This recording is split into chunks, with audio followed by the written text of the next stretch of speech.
ఆ వీరపాండ్యన్ అనేటటువంటి రాజు చాలా గొప్ప పరాక్రమవంతుడు. అనేక రాజ్యములను గెలిచాడు. ఆయనకి సంతానం కలగడం చాలా ఆలస్యమైంది. ఆయనకి సంతానం చాలా ఆలస్యంగా కలిగితే ఆ పిల్లవాడికి అభిషేక పాండ్యన్ అని పేరు పెట్టాడు.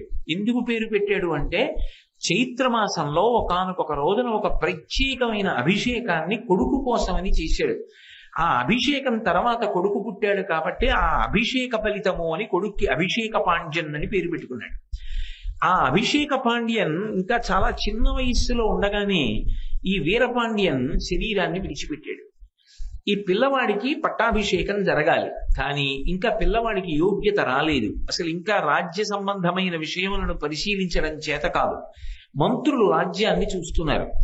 వీరపాండ్యన్ ఉండగా ఆయనని ఓడించలేకపోయినటువంటి రాజులందరూ కలిసి ఒక సమూహంగా ఏర్పడి మధురై మీద దండయాత్రకు వచ్చి, ఈ వీరపాండ్యన్ లేడు కనుక రాజ్యాన్నంతటినీ కూడా దోచుకుని వెళ్ళిపోయారు. వెళ్ళిపోయినప్పుడు అంతఃపురంలో ఉన్నటువంటి ఆభరణ విశేషాల దగ్గర నుంచి అన్నీ తీసుకెళ్ళిపోయారు. తీసుకెళ్ళిపోతే అసలు పట్టాభిషేకం చెయ్యడానికి, ఆ పిల్లవాడికి పెట్టడానికి కిరీటం లభించలేదు. ఎలా? మణులతోటి మాణిక్యములతోటి తయారైనటువంటి కిరీటాన్ని పెట్టాలి. అలా కిరీటాన్ని పెడదాము అంటే అసలు అంతఃపురంలో ఏమీ లేకుండా శత్రురాజులు అన్నీ తీసుకుపోయారు. అప్పుడు ఆ ఊరి పెద్దలందరూ కలిసి, ఆ మంత్రులందరూ కలిసి, శివ, ఈ సామ్రాజ్యాన్ని అంతటినీ ఒకనాడు మీనాక్షి పరదేవత సుందరేశ్వరుడు అయిన నువ్వు కలిసి పరిపాలన చేశారు. ఆ తరువాత వస్తున్నటువంటి వంశం అంతా మీకు సంబంధించినది. మీకు సంబంధించినటువంటి వంశంలోని ఒక వ్యక్తికి ఇవాళ పట్టాభిషేకం చెయ్యడానికి కావలసినటువంటి సంభారములు కొరవడ్డాయి. కాబట్టి మీరు అనుగ్రహించవలసినది అని ప్రార్థన చేశారు. నేను మీతో మనవి చేసింది అదే. మధురైలో అమ్మవారి దగ్గర కానీ అయ్యవారి దగ్గర కానీ ఏదైనా గొణిగినా వాళ్ళు పరిష్కరిస్తారు అంటారు. త్రికరణ శుద్ధిగా మనం చెప్పగలిగితే వెంటనే ఒక వజ్రాల వ్యాపారి వేషం వేసుకుని శంకరుడు ఆ మధురైలో అంతఃపురానికి వచ్చాడు. వచ్చి ఈ పిల్లవాడికి తొందరలో అభిషేకం చెయ్యాలి అని చెప్పి సంకల్పం చేశారని విన్నాను. నాకు పాండ్యరాజుల యందు అపారమైనటువంటి ప్రేమ ఉంది. ఈ వంశంలో ఉన్న రాజులందరూ కూడా మీనాక్షికి సుందరేశ్వరుడికి సేవ చేసిన వారు. ఈ పిల్లవాడికి పట్టాభిషేకం జరిగినప్పుడు తయారు చేయబడేటటువంటి కిరీటంలో అపురూపమైనటువంటి మణిమాణిక్యములు ఉండాలని, అవి లౌకికంగా లోకంలో దొరికేటటువంటి మణిమాణిక్యములు కారాదని, పరమాద్భుతమైనటువంటి మణిమాణిక్యములతో కూడుకున్న కిరీటము చేత ఇతడు అభిషేకాన్ని పొందాలని సంకల్పం చేసి తీసుకొచ్చాను అని ఆయన చేతిలో ఉన్నటువంటి సంచిని తిరగబోశాడు. అందులో అపురూపమైనటువంటి మణులు ఉన్నాయి. ఇన్ని మణులు ఎక్కడి నుంచి వచ్చాయి? ఇంత అపురూపమైన ఈ మణులు ఎక్కడివి అని అడిగారు. కిరీటము అనేటటువంటిది అందరూ ధరించేటటువంటి ఆభరణ విశేషం కాదది. కిరీటములు ధరించారు అంటే పరిపాలకురాలు అని గుర్తు. ఆమె శ్రీమద్ సింహాసనేశ్వరి, శ్రీ మహారాజ్ఞి మీనాక్షి పరదేవత ఈ భూమండలం మీద అవతరించి ఒకనాడు రామచంద్రమూర్తి త్రేతాయుగంలో ఎలా రాజ్య పరిపాలన చేశాడో అలా రాజ్య పరిపాలన చేసినటువంటి తల్లి. కాబట్టి ఆవిడ మకుట ధారణం చేయడం, కిరీట ధారణం చేయడం అనేటటువంటిది ఏదో గొప్ప విశేషం కాదు. సహజంగా ఆమెకి పట్టాభిషేకం జరిగినప్పుడు కిరీటము అలంకృతం అవుతుంది. ఆ కిరీటంతో ఆ తల్లి శోభిస్తూ ఉంటుంది. కానీ ఇక్కడ శంకర భగవత్పాదుల ప్రతిపాదనలో ఒక విశేషం. ఆయన ఏమంటున్నారంటే, ముక్తాహారల సత్కిరీట రుచిరాం అంటున్నారు. రుచిరాం అంటే తెలుగులో రుచి అని కాదు, రుచిరాం అంటే కాంతి అని. ముక్తాహార లసత్, ప్రకాశిస్తోంది ఆ కిరీటం. దీనితో అంటే ముత్యాల హారములతో ప్రకాశిస్తోంది. అలా ముత్యాల హారములతో కిరీటం ఉంటుందా ప్రత్యేకంగా? సాధారణంగా స్వర్ణ కిరీటం అలంకరింపచేస్తారు. రామచంద్రమూర్తి పెట్టుకున్న, ఏ పరిపాలకులు పెట్టుకున్నా స్వర్ణ కిరీటాన్ని ధరిస్తారు. కానీ ఇక్కడ శంకర భగవత్పాదులు ఒక విశేషాన్ని తీసుకొస్తున్నారు. ముక్తాహారల సత్కిరీట రుచిరాం అన్నారు. అదే సౌందర్య లహరిలో అయితే మణులతో కూర్చబడినటువంటి కిరీటాన్ని ఆమె ధరించింది అని చెప్పి ఆ మణులు ఏవో కాదు ద్వాదశాదిత్యులే అన్నారు. కానీ ఇక్కడికి వచ్చేటప్పటికీ ముత్యాల హారములతో శోభిస్తున్నటువంటి కిరీటాన్ని మీనాక్షి ధరించి ఉన్నది అని ప్రతిపాదించారు. ఇందులో ఒక గొప్ప విశేషం ఉంది. మిగిలినటువంటి రాజులు పెట్టుకునేటటువంటి కిరీటాలు వేరు, మీనాక్షి పరదేవత పెట్టుకునేటటువంటి కిరీటం వేరు. ఎందుచేత అంటే ఆమె మధురైని రాజధాని చేసుకుని పరిపాలన చేసినప్పటికీ ఆమె అసలు పరిపాలకురాలుగా రావాలి అని సంకల్పం చేసుకుంది కాబట్టి ఆమెని కుమార్తెగా పొందాలని తపస్సు చేసినటువంటి ఇచ్ఛాంబ అని పేరు కలిగినటువంటి ఒక వనితని తరువాతి జన్మలో మలయధ్వజ మహారాజుకి భార్యగా కాంచనమాల అన్న పేరుతో జన్మించేటట్టుగా అవకాశం ఇచ్చింది.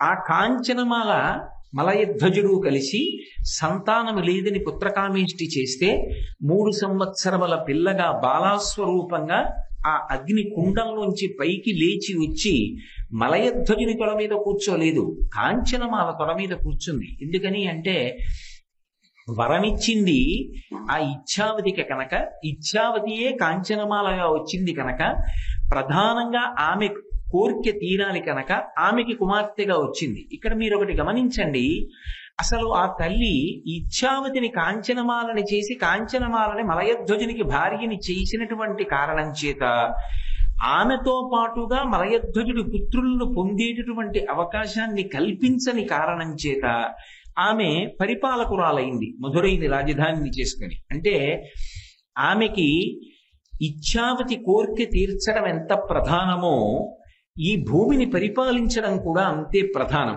అంటే ఆమె ఈ దేశాన్ని పరిపాలించాలి అని సంకల్పం చేసుకుని కావాలని ఇచ్ఛావతిని తరువాతి జన్మలో కాంచనమాల అన్న పేరుతో మలయధ్వజ మహారాజు గారికి భార్యని చేసి వారు సంతానము లేక పుత్రకామేష్టి చేస్తే యాజ్ఞసేనియై ఆ యజ్ఞకుండంలోంచి ఆమె ఆవిర్భవించింది.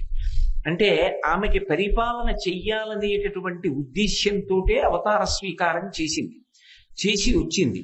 ఈ పరిపాలన 2 విభాగాలుగా చేసింది. ఒకప్పుడు మకుటధారణ చేసి ఆమె రాజ్య పరిపాలన చేసినప్పుడు మంత్రి పరిషత్తుని సంప్రదించింది, దండయాత్రలు చేసింది, విజయయాత్రలు చేసింది, అనేక మందిని ఓడించింది. అందులో భాగంగానే కైలాసానికి వెళ్ళినప్పుడు పరమేశ్వరుణ్ణి పతిగా పొందింది. రెండవది, ఆమె కొంతకాలం అయిన తరువాత ఒక తృప్తిని పొంది సుబ్రహ్మణ్యేశ్వర స్వామి వారిని ఉగ్రపాండ్యన్ అన్న పేరుతో కుమారుడిగా పొంది ఆయనకి యవ్వరాజ్య పట్టాభిషేకం చేసిన తరువాత కేవలముగా అది ఎవరు చెప్పినది కాదు, తాను అలా నిలబడతానని సంకల్పం చేసి ఒక రూపాన్ని పొందింది తప్ప అది ఏదో విగ్రహాన్ని తీసుకొచ్చి ఎవరూ ప్రతిష్ఠ చేయలేదు. సాక్షాత్ పరదేవతయే అలా నిలబడింది. ఇప్పుడు ఆవిడెవరిని పరిపాలిస్తోంది అంటే భర్త పరిపాలనం చేస్తోంది. ఎవరు ఆమె అనుగ్రహాన్ని అపేక్షిస్తున్నారో వారందరి పట్ల కూడా ఆమె పరిపాలకురాలై వారి యోగక్షేమములను ఆవిడ వహిస్తోంది. ఒక్కసారి ఆవిడ పేరు చెప్పిన, స్మరించిన, ఈ స్తోత్రం చేసిన, నమస్కరించిన, ఆవిడ మ్రోల పడిపోయిన, ఆవిడ రూపాన్ని ఊహ చేసిన ఆవిడ మనకు పరిపాలకురాలై మన యోగక్షేమములను ఆవిడ స్వీకరించి కాపాడుతుంది. ఆ పరిపాలన ఒకనాడు పూర్తి చేసింది. రాజ్య పరిపాలన. భక్త పరిపాలనకి అంత ఉండదు. అది ఎంత కాలము ఈ భూమి ఉంటుందో, ఎంత కాలము ఈ జనులు ఉంటారో, ఎంత కాలము ఈ ప్రాణులు ఉంటాయో అంతకాలము ఆమె పరిపాలన కొనసాగుతూనే ఉంటుంది. అందుకని ఏదో చరిత్రలో ఒకనాడు వచ్చినటువంటి పరిపాలకులైనటువంటి ఒక రాజు రాణిల యొక్క వృత్తాంతంలా ముగిసిపోయేటటువంటి వృత్తాంతం కాదది. అందుకని ఆమె పరిపాలన అన్న మాటకి అన్వయమయ్యేటటువంటి ఆవిడ పెట్టుకున్న కిరీటానికి ఒక ప్రత్యేకత. ఈ ప్రత్యేకత ఏమి అంటే ఆమెకి రాజ్యము దేని వల్ల వచ్చింది? ప్రారంభంలో మలయధ్వజుడికి కుమార్తె కనుక వచ్చింది. మలయధ్వజుడు ఏ వంశంలో వాడు? నాయకరాజుల వంశంలో వచ్చినవాడు. నాయకరాజులకి ఒక లక్షణం ఉంది. వాళ్ళు ప్రత్యేకించి ఈ కిరీటం పెట్టుకునేటప్పుడు అది మామిడి పండు ఆకారంలో ఉంటుంది ఒక పక్కకి తిరిగినప్పుడు. మన వాళ్ళు వైరముడి అంటూ ఉంటారు. ఆ కిరీటం ఇలా నిలువుగా ఉండదు, అది కూడా పెట్టుకుంటుంది. స్వర్ణ కిరీటాన్ని అప్పుడప్పుడు ధరిస్తుంది. కానీ మీరు ఆమెని పెళ్లి కుమార్తెగా చూసినా, ఆమె భక్త పరిపాలన చేసినప్పుడు, కళ్యాణం చేసుకునేటప్పుడు, ప్రత్యేకించి మధురైలో ఒక అద్భుతమైనటువంటి ఉత్సవం జరుగుతుంది. ఆ ఉత్సవం చూడడానికి ఎక్కడెక్కడి నుంచో పెడతారు.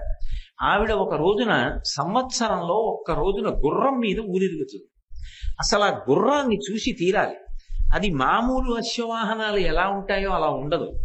అది బంగారు గుర్రం.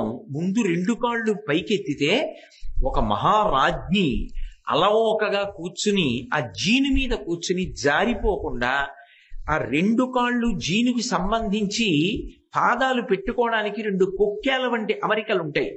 వాటిలో 2 పాదాలు పెట్టి ఆ గుర్రం యొక్క ఆ పట్టుకునేటటువంటి దాని కళ్ళాన్ని పట్టుకుని ఇలా పైకి లేచినటువంటి గుర్రం మీద ఏదో వెనక్కి జారిపోతున్నట్టుగా కాకుండా, ఒక అలవాటు ఉన్నటువంటి మహాసామ్రాజ్ఞి ఎంత నవ్వుతూ ఉంచుకుంటుందో అంత నవ్వుతూ ఉంచుకుని ఆమె ఊరిరిగింపుగా వెడుతుంది. అసలు ఆ రూపాన్ని చూడ్డానికి ఎడతారు. అదొక పరమాద్భుతమైనటువంటి స్వరూపం. మీనాక్షి పరదేవత ఊరిరిగింపులలో అసలు మీరు అది ఒక చిత్తరువుగా, ఒక చిత్రపటంగా చూసినా సరే అలా ఉండిపోతారు. అబ్బా ఏమి సోయగలరా అని. ఒక మనిషి, ఒక వీరాధి వీరుడు, లేకపోతే ఒక వీరమాత వెడుతుంటే ఎలా ఉంటుందో, ఆమె అశ్వారోహణం చేసి వెళ్ళడం అలా ఉంటుంది. కానీ నాయకరాజుల కుమార్తెగా వచ్చింది కాబట్టి ప్రధానంగా ఆవిడ ఎప్పుడు కిరీటం పెట్టుకున్నా, ఆవిడ కిరీటం ఇలా ఉండి ఇలా ఓ పక్కకి వంగుతుంది. ఇలా వంగి దాని చివరి నుంచి ముత్యాల జాలు కిందకి జారి ఉంటుంది. దాన్ని మన వైపు అయితే వైరముడి అంటారు. దక్షిణ దేశంలో అయితే మామిడి పండు ఆకృతి కలిగినటువంటి కిరీటము అంటారు. ఇందులో మళ్ళీ అమ్మవారు పెట్టుకునేటటువంటి కిరీటాల్లో నిలువుగా ఉన్నటువంటి స్వర్ణ కిరీటాన్ని అప్పుడప్పుడు పెట్టుకుంటుంది. అలా పెట్టుకున్నటువంటి స్వర్ణ కిరీటం అయితే అందులో ప్రధానంగా ఒక ఎర్రటి మణి ప్రకాశిస్తుంది. కానీ ఆమె పరిపాలనాంశలో కిరీటం పెట్టుకున్నప్పుడు సాధారణంగా ఆమె పెట్టుకున్నటువంటి వైరముడి ఓ పక్కకి తిరిగి మామిడి పండులా ఉన్నటువంటి కిరీటం పరమాద్భుతమైనటువంటి ముత్యముల హారముల చేత అల్లబడి ఉంటుంది. అసలు ఆ కిరీటాన్ని మీరు ఎప్పుడైనా ప్రత్యేకంగా దర్శనం చేస్తే దాన్ని ముత్యాల జటా కిరీటము అని పిలుస్తారు. ఎందుకంటే స్త్రీ జట వేసుకుంటే ఎలా ఉంటుందో అలా ఆ కిరీటం మీద ముత్యాలు జటలుగా అల్లుతారు. నేను మీతో మనవి చేసి ఉన్నాను కదా, వీలైతే ఇవన్నీ కూడా మీకు నేను స్లైడ్స్ కింద చూపించే ప్రయత్నం చేస్తాను. అది ఎంతవరకు సఫలీకృతం అవుతుందో నాకు తెలియదు.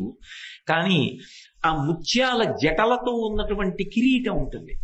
ఆ కిరీటాన్ని ధరిస్తుంది. ధరించి ఆమె కూర్చున్నప్పుడు ఆ మహాసామ్రాజ్ఞిగా ఆ తల్లి యొక్క వైభవం ఆ కిరీటంలో చూసి తీరాలి. మిగిలిన ఏ దేవతా స్వరూపంగానూ కూడా అటువంటి కిరీటం పెట్టుకోదు. ఒక్క మీనాక్షి పరదేవతగా మాత్రం తాను ఏ వంశంలో జన్మించిందో ఆ వంశ గౌరవాన్ని నిలబెడుతూ ఆమె అటువంటి వైరముడి కిరీటం, అంటే పక్కకి వంగినటువంటి ఆ కిరీటాన్ని ఆవిడ ధరిస్తుంది. అందుకని శంకర భగవత్పాదులు ఇది ఒక్క మీనాక్షి పరదేవతకు మాత్రమే సంబంధించినటువంటి కిరీట శోభ. ఆమె మరెక్కడ అవతార స్వీకారం చేసినా ఇటువంటి కిరీటాలు పెట్టుకుంది అని చెప్పడం కష్టం. ఇక్కడ ఒక్క చోట మాత్రం అటువంటి కిరీటం పెట్టుకుంటుంది. పైగా ఈ కిరీటంలో కూడా ఒక విశేషం ఉంది. నేను మీతో అన్నాను కదా, ముత్యాల జటా కిరీటము అనేది పెట్టుకుంటుంది. లేకపోతే అంత ముత్యాలతో జటలు వల్లిన కిరీటం కాకుండా ముత్యాలు సాధారణమైన హారములుగా అలంకారం చేసి ముత్య తిలక కిరీటము అంటారు. అంటే చూడండి, ఇప్పుడు ఆ అమ్మవారు పెట్టుకున్న కిరీటం మధ్యలో ఒక ఎర్రటి పెద్ద కెంపు ఉంటుంది. దాన్ని కెంపు తిలక కిరీటము అంటారు. అంటే కిరీటానికి తిలకంలా ఉంటుంది, ఎర్రటి మణి, ఒక మాణిక్యం ప్రకాశిస్తూ ఉంటుంది. అమ్మవారికి అలవాటు ఏమిటంటే మధురైలో మీనాక్షి పరదేవత అత్యంత ప్రీతిపాత్రంగా ధరించేటటువంటి కిరీటం ఉంది. అది ముత్యాల హారాలతో ఉండి వైరముడిలా ఇలా పక్కకి ఉండి దాని మధ్యలో మరి అది ఎక్కడ వచ్చినటువంటి ముత్యమో ఇంత పెద్ద ముత్యం ఉంటుంది. ఆ ముత్యం ఆ కిరీటంలో తిలకంలా పొదగబడి ఉంటుంది. ఆ కిరీటాన్ని ధరిస్తుంది. ఆమెకి ఆ ముత్యాల హారాలతో శోభించే కిరీటముల యందు ఒక ప్రత్యేకమైన అనురక్తి. అది ఆమె ఇష్టము అని చెప్పడం కష్టం. ఆమె ఆ వంశ మర్యాదని అలా కాపాడింది. నాయకరాజుల యొక్క వంశంలో అటువంటి కిరీటాలు అలవాటు కనుక ఆమె కూడా అటువంటి కిరీటాన్నే పెట్టుకుంది. మనం చూడ్డానికి, శంకరాచార్యుల వారు చూడ్డానికి చాలా తేడా ఉంటుంది. మనం చూస్తే కిరీటం పెట్టుకుంది అంటాం, అంతే, బాగుందండి కిరీటం అంటాం. కానీ ఇలాంటి కిరీటం ఎక్కడైనా పెట్టుకుందా? కంచిలో కామాక్షిగా పెట్టుకుందా? పరిపాలనాంశలో కాశీలో విశాలాక్షిగా పెట్టుకుందా? ఎక్కడెక్కడ కిరీటాలు ఎటువంటివి పెట్టుకుంది? మిగిలిన చోట లేని కిరీటం ఇక్కడెందుకు పెట్టుకుంది? ఈ కిరీటానికి ఉన్న ప్రత్యేకత ఏమిటి? ఈ కిరీటానికి ఏమైనా చరిత్ర ఉందా? ఈ మర్యాద ఎందుకు పాటించింది? ఆమె తండ్రి అన్న మాటకి ఎంత ప్రేమ చూపిస్తుంది. నిజంగా ఆవిడికి తల్లి తండ్రి ఉంటారా? ఉండరు.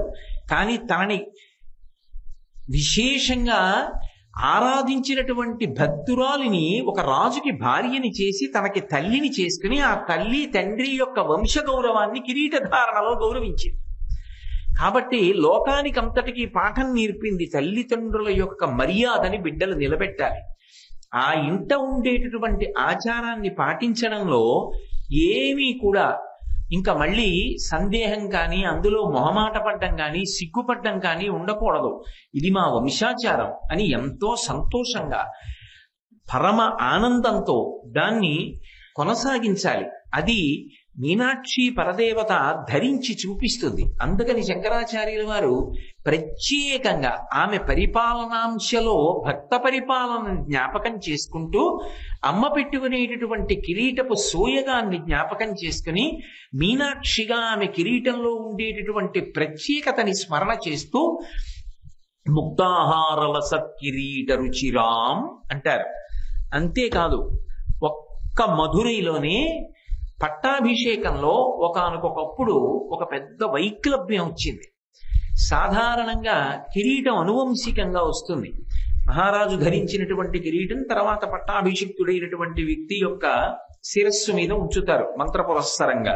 కిరీటం ఉంచి రాజదండం చేతికిచ్చారు అంటే వాళ్ళు పరిపాలకులు అని. ఇప్పటికీ మధురైలో ఒక ప్రత్యేకమైనటువంటి ఉత్సవం ఉంది. ఆ ఉత్సవంలో అమ్మవారు బయలుదేరుతుంది.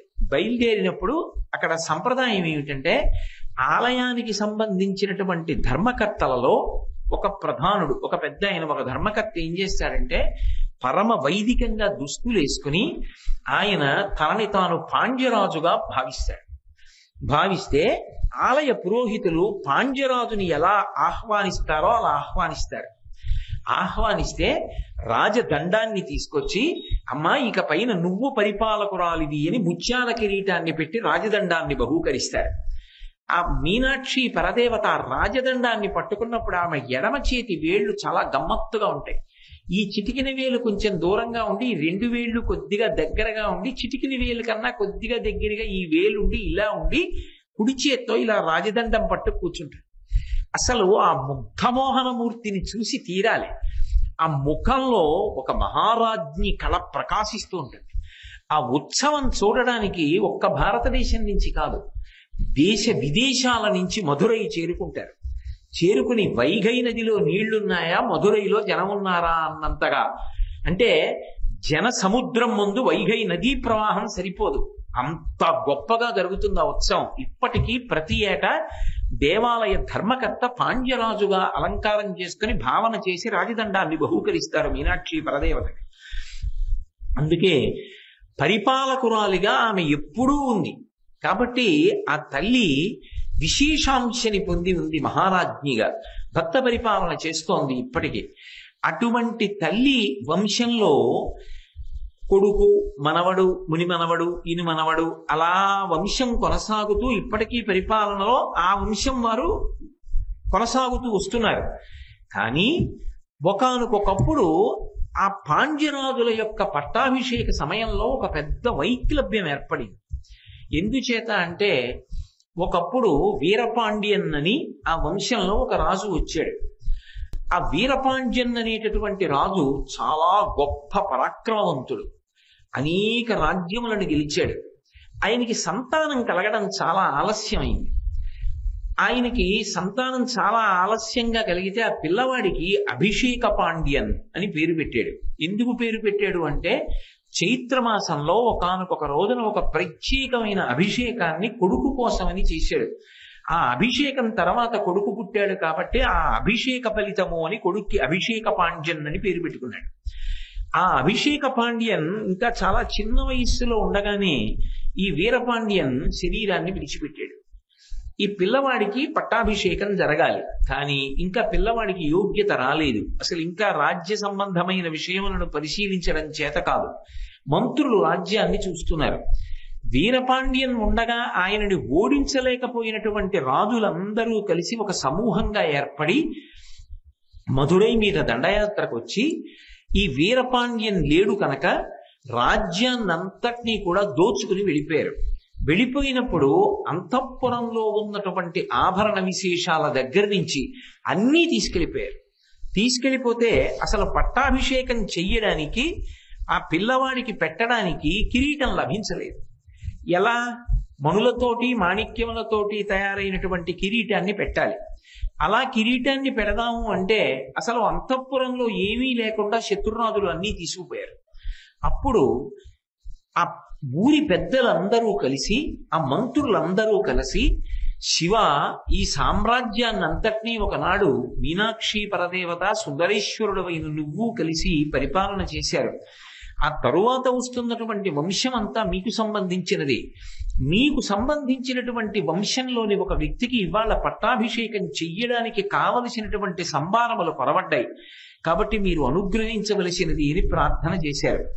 నేను మీతో మనవి చేసింది అదే. మధురైలో అమ్మవారి దగ్గర కానీ అయ్యవారి దగ్గర కానీ ఏదైనా గొనిగినా వాళ్ళు పరిష్కరిస్తారు అంటారు, త్రికరణ శుద్ధిగా మనం చెప్పగలిగితే.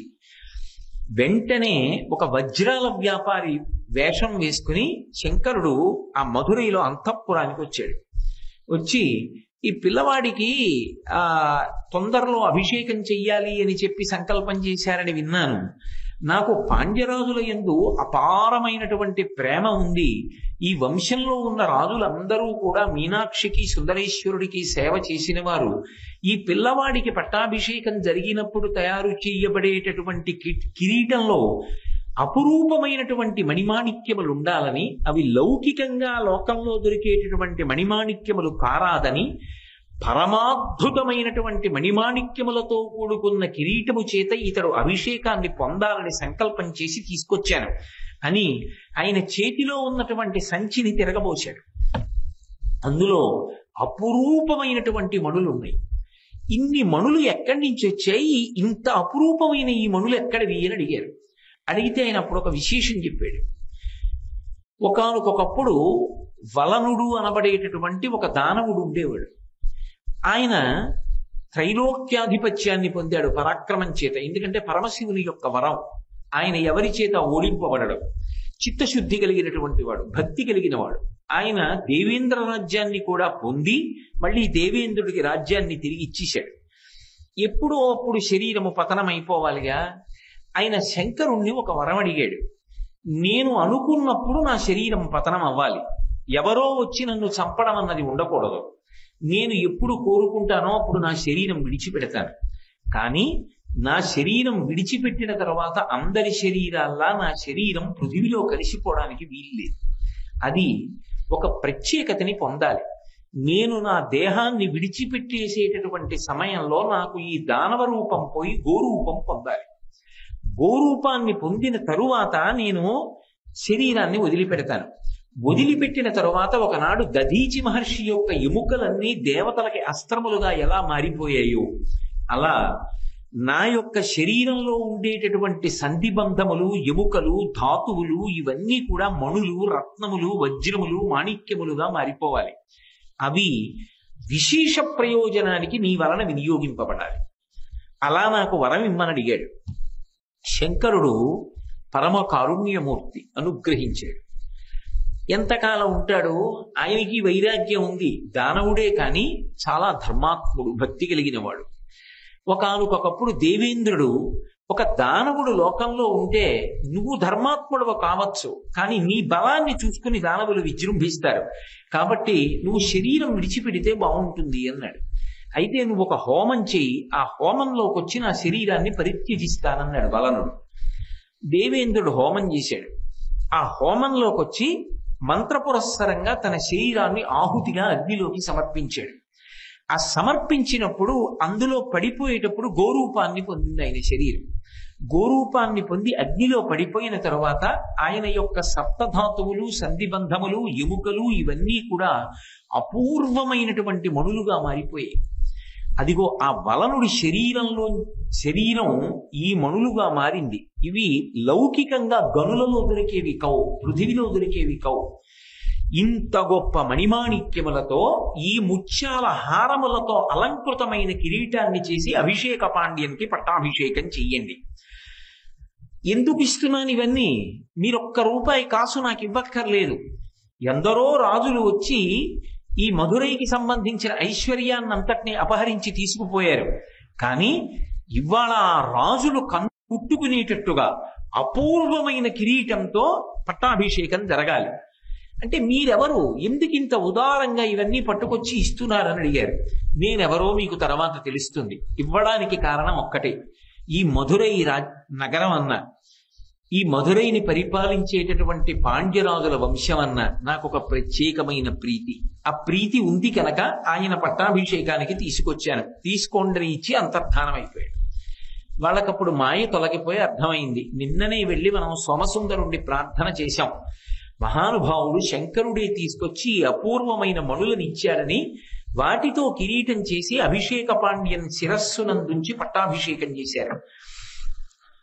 అది శంకరుడి చేత ప్రసాదింపబడినటువంటి అపూర్వమైన మణులు కనుక ఆ మణులతో తయారు చేయబడినటువంటి కిరీటాన్ని సుముహూర్తంలో పట్టాభిషేకంలో ధరించినటువంటి అభిషేక పాండ్యన్ లోకోత్తరమైనటువంటి పరాక్రమాన్ని పొంది ఏ శత్రురాజులు ఐశ్వర్యాన్నంతటినీ కూడా దోచుకుపోయారో వారి మీద దండయాత్ర చేసి లొంగ తీసుకుని మళ్ళీ వాళ్ళ దగ్గర ఉన్న ఐశ్వర్యాన్నంతటినీ మధురైకి వెనక్కి తీసుకొచ్చాడు. అందుకే ఒక్క మధురై చరిత్రలో మాత్రం ఆ రాజులు పెట్టుకున్నటువంటి కిరీటం, ముత్యాల హారాలతో ఉన్నటువంటి ఆ కిరీటంలో మణులు, మీనాక్షి పరదేవత అక్కడ పరిపాలకురాలుగా వచ్చింది కాబట్టి ఆ వంశంలో వచ్చిన వాళ్ళ కిరీటానికి లోటు రాకూడదని శంకరుడే తెచ్చిన అపూర్వ మణులతో తయారు చేయబడిన కిరీటం ఉన్న ఏకైక రాజ్యం మధురై. అందుకే అక్కడ కిరీటం మీద శంకర భగవత్పాదులకు ఒక ప్రత్యేకమైన గౌరవం, ప్రత్యేకమైనటువంటి ఆ భక్తి. అందుకని ఎక్కడా లేని రీతిలో ద్వాదశమణులతో కూడుకున్నటువంటి స్వర్ణ కిరీటాన్ని వర్ణించవలసిన శంకరాచార్యుల వారు ముక్తాహార రసత్కిరీట రుచిరాం అని ముత్యాల హారములతో ప్రకాశిస్తున్నటువంటి కిరీటము కలదానా అని అమ్మవారి వైభవాన్ని కీర్తిస్తున్నారు. ఇప్పుడు అటువంటి కిరీటం పెట్టుకున్నవో అమ్మా అని పిలవడంలో ఇన్ని రహస్యాలు పొదిగారు అందులో. కాబట్టి ఇప్పుడు ఆ కిరీటం పెట్టుకున్నది అన్న అమ్మవారిని పిలిస్తే ఎవరిని పిలిచినట్టు? మహారాజ్ఞిని పిలిచినట్టు. మహారాజ్ఞి ఏం చేస్తుంది? పరిపాలన చేస్తుంది. పరిపాలన అంటే ఏమిటి? తప్పు చేస్తే శిక్షిస్తుంది, మంచి చేస్తే రక్షిస్తుంది. మనం తప్పు చేయలేదా? తప్పు చేశాం, కానీ అమ్మ పరిపాలకురాలిగా ఉంది. అమ్మా మీనాక్షి అనగానే క్షమిస్తుంది. అంటే దాని ఉద్దేశం తప్పులు చేసి వచ్చి చెప్పమని కాదు. అటువంటి మనసు మళ్ళీ ఏర్పడకుండా, తప్పులు చెయ్యకుండా మనసుని కూడా సంస్కరించాలని కోరుకుంటున్నారు కాబట్టే భుజముల గురించి ముందు చెప్పారు. కేయూరహారోజ్వలాం నిన్న చెప్పాను కదా ఆ ఆయుధములు, వాటి విశేషాల గురించి. కాబట్టి ముక్తాహార లసత్కిరీట రుచిరాం పూర్ణిందు వక్త్ర ప్రభాం అంటారు. వక్త్రము అంటే సంస్కృతంలో నోరు అని అర్థం, ముఖము అని కూడా అర్థం.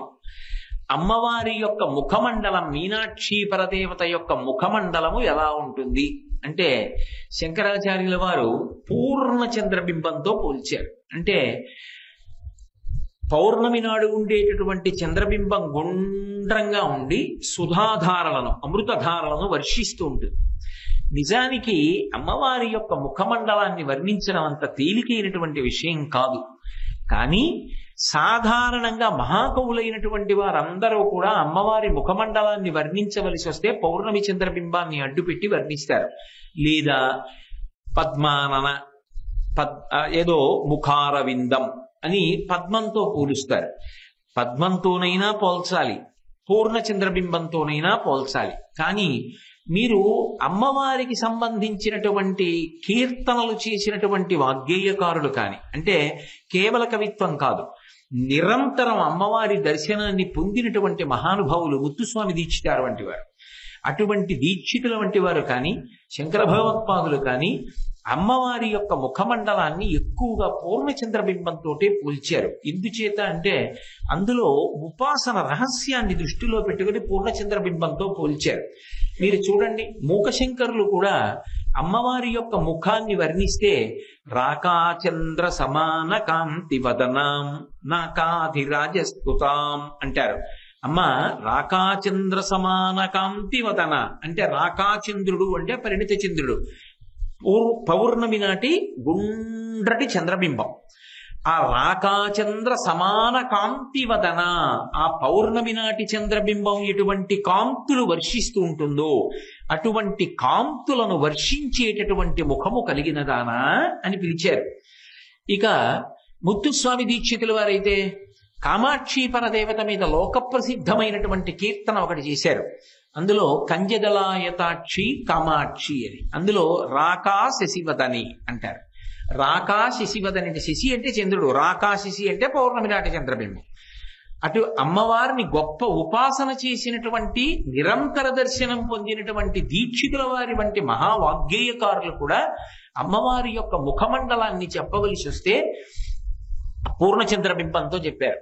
ఇక శంకర భగవత్పాదులు సౌందర్యలహరిలో చెప్పవలసి వస్తే అనన్య సామాన్యమైన ప్రజ్ఞ చూపించి కృష్ణపక్షంలో అష్టమి నాటి చంద్రబింబాన్ని, శుక్లపక్షంలో అష్టమి నాటి ఉన్న చంద్రబింబాన్ని రెండింటినీ కలిపితే రెండు అంటుకోవడానికి అవకాశం ఉండదు. కాబట్టి తిరగేసి అంటిస్తే అంటుకుని పూర్ణచంద్రబింబం వస్తుందని మన మనస్సుని తీసుకెళ్లి అక్కడ పెట్టించడం కోసమని లలాటం లావణ్యజ్యుతి విమలమాభాతి తవయత్ ద్వితీయం తన్మన్యే మకుటఘటితం చంద్రశకలం సపర్యాపర్యాయాదుభయమపి సంభూయితమిద సుధాలేపస్యూతి పరిణమతి రాకాహిమకరః అన్నారు. అది ఏదో కృష్ణపక్షంలోనూ శుక్లపక్షంలోనూ ఉండేటటువంటి చంద్రబింబాల్ని మీరు చూశారనుకోండి, అష్టమి నాటివి కాబట్టి అష్టమి నాటి చంద్రబింబం సగం ఉంటుంది. అందుకని అష్టమి చంద్ర విభ్రాజ దళిక స్థలశోభిత అని వ్యాసుడు కూడా చంద్రబింబాన్ని ఆధారం చేసుకున్నాడు అమ్మవారి ముఖం చెప్పవలసి వస్తే. అది ఒక చంద్రబింబం శుక్లపక్షంలోది ఇలా ఉంటుంది.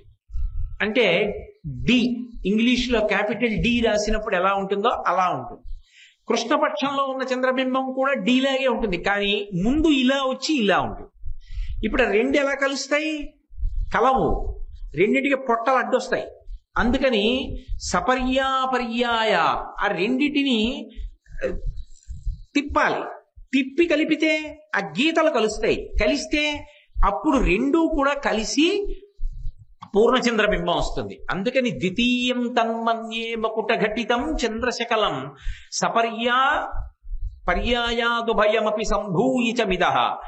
అది ఆ కలిపేటప్పుడు ఆ రెండిటిని తిరగేసి, అంటే అవి రెండు కలుసుకుంటే గుండ్రంగా అవడానికి వీలుగా సన్యాసాదుభయమపి సంభూయచమిదః, ఆ రెండింటినీ కలిపితే పూర్ణచంద్రబింబం వస్తుంది అని శంకర భగవత్పాదులు కూడా సౌందర్యలహరిలో ప్రతిపాదన చేశారు. మహాకవులు ఎవరైనా సరే అమ్మవారి యొక్క ముఖమండలాన్ని చెప్పవలసి వస్తే సాధారణంగా తీసుకునేటటువంటి ఉపమానం పౌర్ణమి నాడు ఉండేటటువంటి చంద్రబింబాన్ని తీసుకుంటారు. అందున మధురైకి ఒక ప్రత్యేకత ఉంది. ఎందుచేత అంటే మీరు మధురై చరిత్రని పరిశీలిస్తే మధురైకి మొదటి పేరు ఏమిటి అంటే కదంబవనము అని. అదంతా కదంబ చెట్ల తోట, అన్ని కదంబ వృక్షాలే. ఎక్కడ కదంబ వృక్షాలు ఉంటాయో అక్కడికి ఆవిడ వస్తుంది, కదంబ వనవాసిని. పైగా మధురై క్షేత్రానికి స్థల వృక్షం కూడా కదంబ వృక్షం. కదంబ వృక్షం కాబట్టి ఆవిడ కదంబవనం పట్ల ప్రీతి చెంది ఉంటుంది. కాబట్టి ఆ తల్లి శంకరులు చెప్పినట్టు సపర్యాదన్యాసాదుభయమపి సంభూయ చ విదః అని ఆ పూర్ణచంద్రబింబం ఎలా ఉంటుందో అంత గొప్ప సంతోషంతో అమృతం జాలువారుతున్నటువంటి ఆ ముఖ రూపంతో ఆ తల్లి అక్కడ నడయాడినది అనేటటువంటిది నిర్వివాదాంశం. అయితే అసలు అమ్మవారి యొక్క సొబగు, అమ్మవారి యొక్క విశేషాన్ని మీరు బాగా చూడాలి అంటే మధురైలో పైన విమానం ఉంది. అది స్వర్ణ విమానం మీనాక్షి దేవాలయంలో. ఆ మీనాక్షి దేవాలయ స్వర్ణ విమానంలో యాళి అని ఒక పౌరాణిక మృగం ఉంటుంది. ఆ పౌరాణిక మృగం పైకి చూస్తే విమానం ఉంటుంది. ఆ విమానంలో స్వర్ణ మీనాక్షి ఉంటుంది.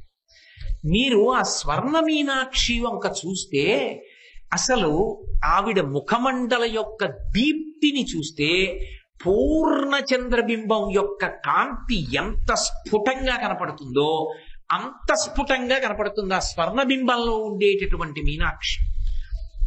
కాకపోతే కొంచెం జాగ్రత్తగాను శ్రద్ధగాను దాన్ని పరిశీలనం చేయవలసి ఉంటుంది.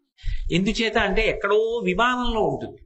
ఆ విమానంలో యాళి మృగం మీద ఉన్నటువంటి ఆ విమానంలో ఉన్న మీనాక్షి పరదేవత బంగారు ముఖాన్ని చూస్తే అసలు ముమ్మూర్తుల పౌర్ణమి నాటి చంద్రబింబం ఎలా ఉంటుందో అమ్మవారి ముఖమండలం అలా ఉంటుంది.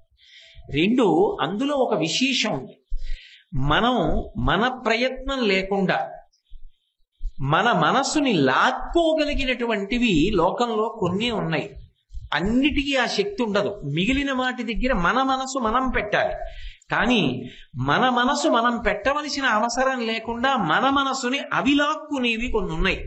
అందులో ఒకటి ఏది అంటే పౌర్ణమి నాటి చంద్రబింబం, రెండోది సముద్రం, 3 ఏనుగు యొక్క ముఖం, 4 వీణా వాద్యం, 5 కలువల తండం. ఇవన్నీ కూడా మన మనసుని అవిలాక్కుంటాయి. అందులో పౌర్ణమి చంద్రబింబం ఒకటి. అంటే అమ్మవారి ధ్యానం చెయ్యాలని మనం ప్రయత్నం చెయ్యాలి తప్ప అమ్మవారే మన మనసు లాగేసి ఆవిడ ధ్యానం చేయిస్తుంది. రెండోది, మనం ధ్యానం చేసేటప్పుడు ఎవరిని ధ్యానం చేస్తున్నామో వారి ముఖం ప్రసన్నంగా సంతోషంగా లేదనుకోండి, ధ్యానమునందు ఊంచుకోవడం చాలా కష్టం అవుతుంది. కానీ అక్కడ ఉన్నటువంటి విశేషం ఏమిటంటే అమ్మవారి యొక్క ముఖం పూర్ణ చంద్రబింబంలా ఉన్నటువంటి కారణం చేత ఆవిడ ముఖమండలాన్ని ధ్యానం చేస్తుంటే మన ప్రమేయం లేకుండా అలవోకగా అతి తేలికగా మన మనసు వెళ్ళిపోయి ఆవిడ ముఖంలో, ఆవిడ చిరునవ్వులో, ఆ దీప్తిలో, ఆ కాంతిలో, ఆవిడ ముఖం నుంచి జాలుబారేటటువంటి అమృతరస ప్రవాహంలో లయమైపోయి మనం ఎనలేని ఆనందాన్ని పొంది చాలా తొందరగా ఆ సమాధి స్థితిని అనుభవించడానికి అవకాశాన్ని ఇస్తుంది. అందుకని పూర్ణచంద్రమండలంతో అమ్మవారి యొక్క ముఖాన్ని పోల్చడంలో ఉన్నటువంటి రహస్యం. అందుకే శంకర భగవత్పాదులు ఇక్కడ మీనాక్షి పరదేవత ముఖాన్ని వర్ణన చేయవలసి వస్తే ముక్తాహారలస కిరీట రుచిరాం పూర్ణిందు వక్త్ర ప్రభాం అంటారు. అని సింజన్నూపుర కింకిణీ మణిధరాం అంటారు. సింజన్నూపుర కింకిణీ మణిధరాం ఇటువంటి నామమే లలితా సహస్రంలో వ్యాస భగవానుడు కూడా వాడాడు.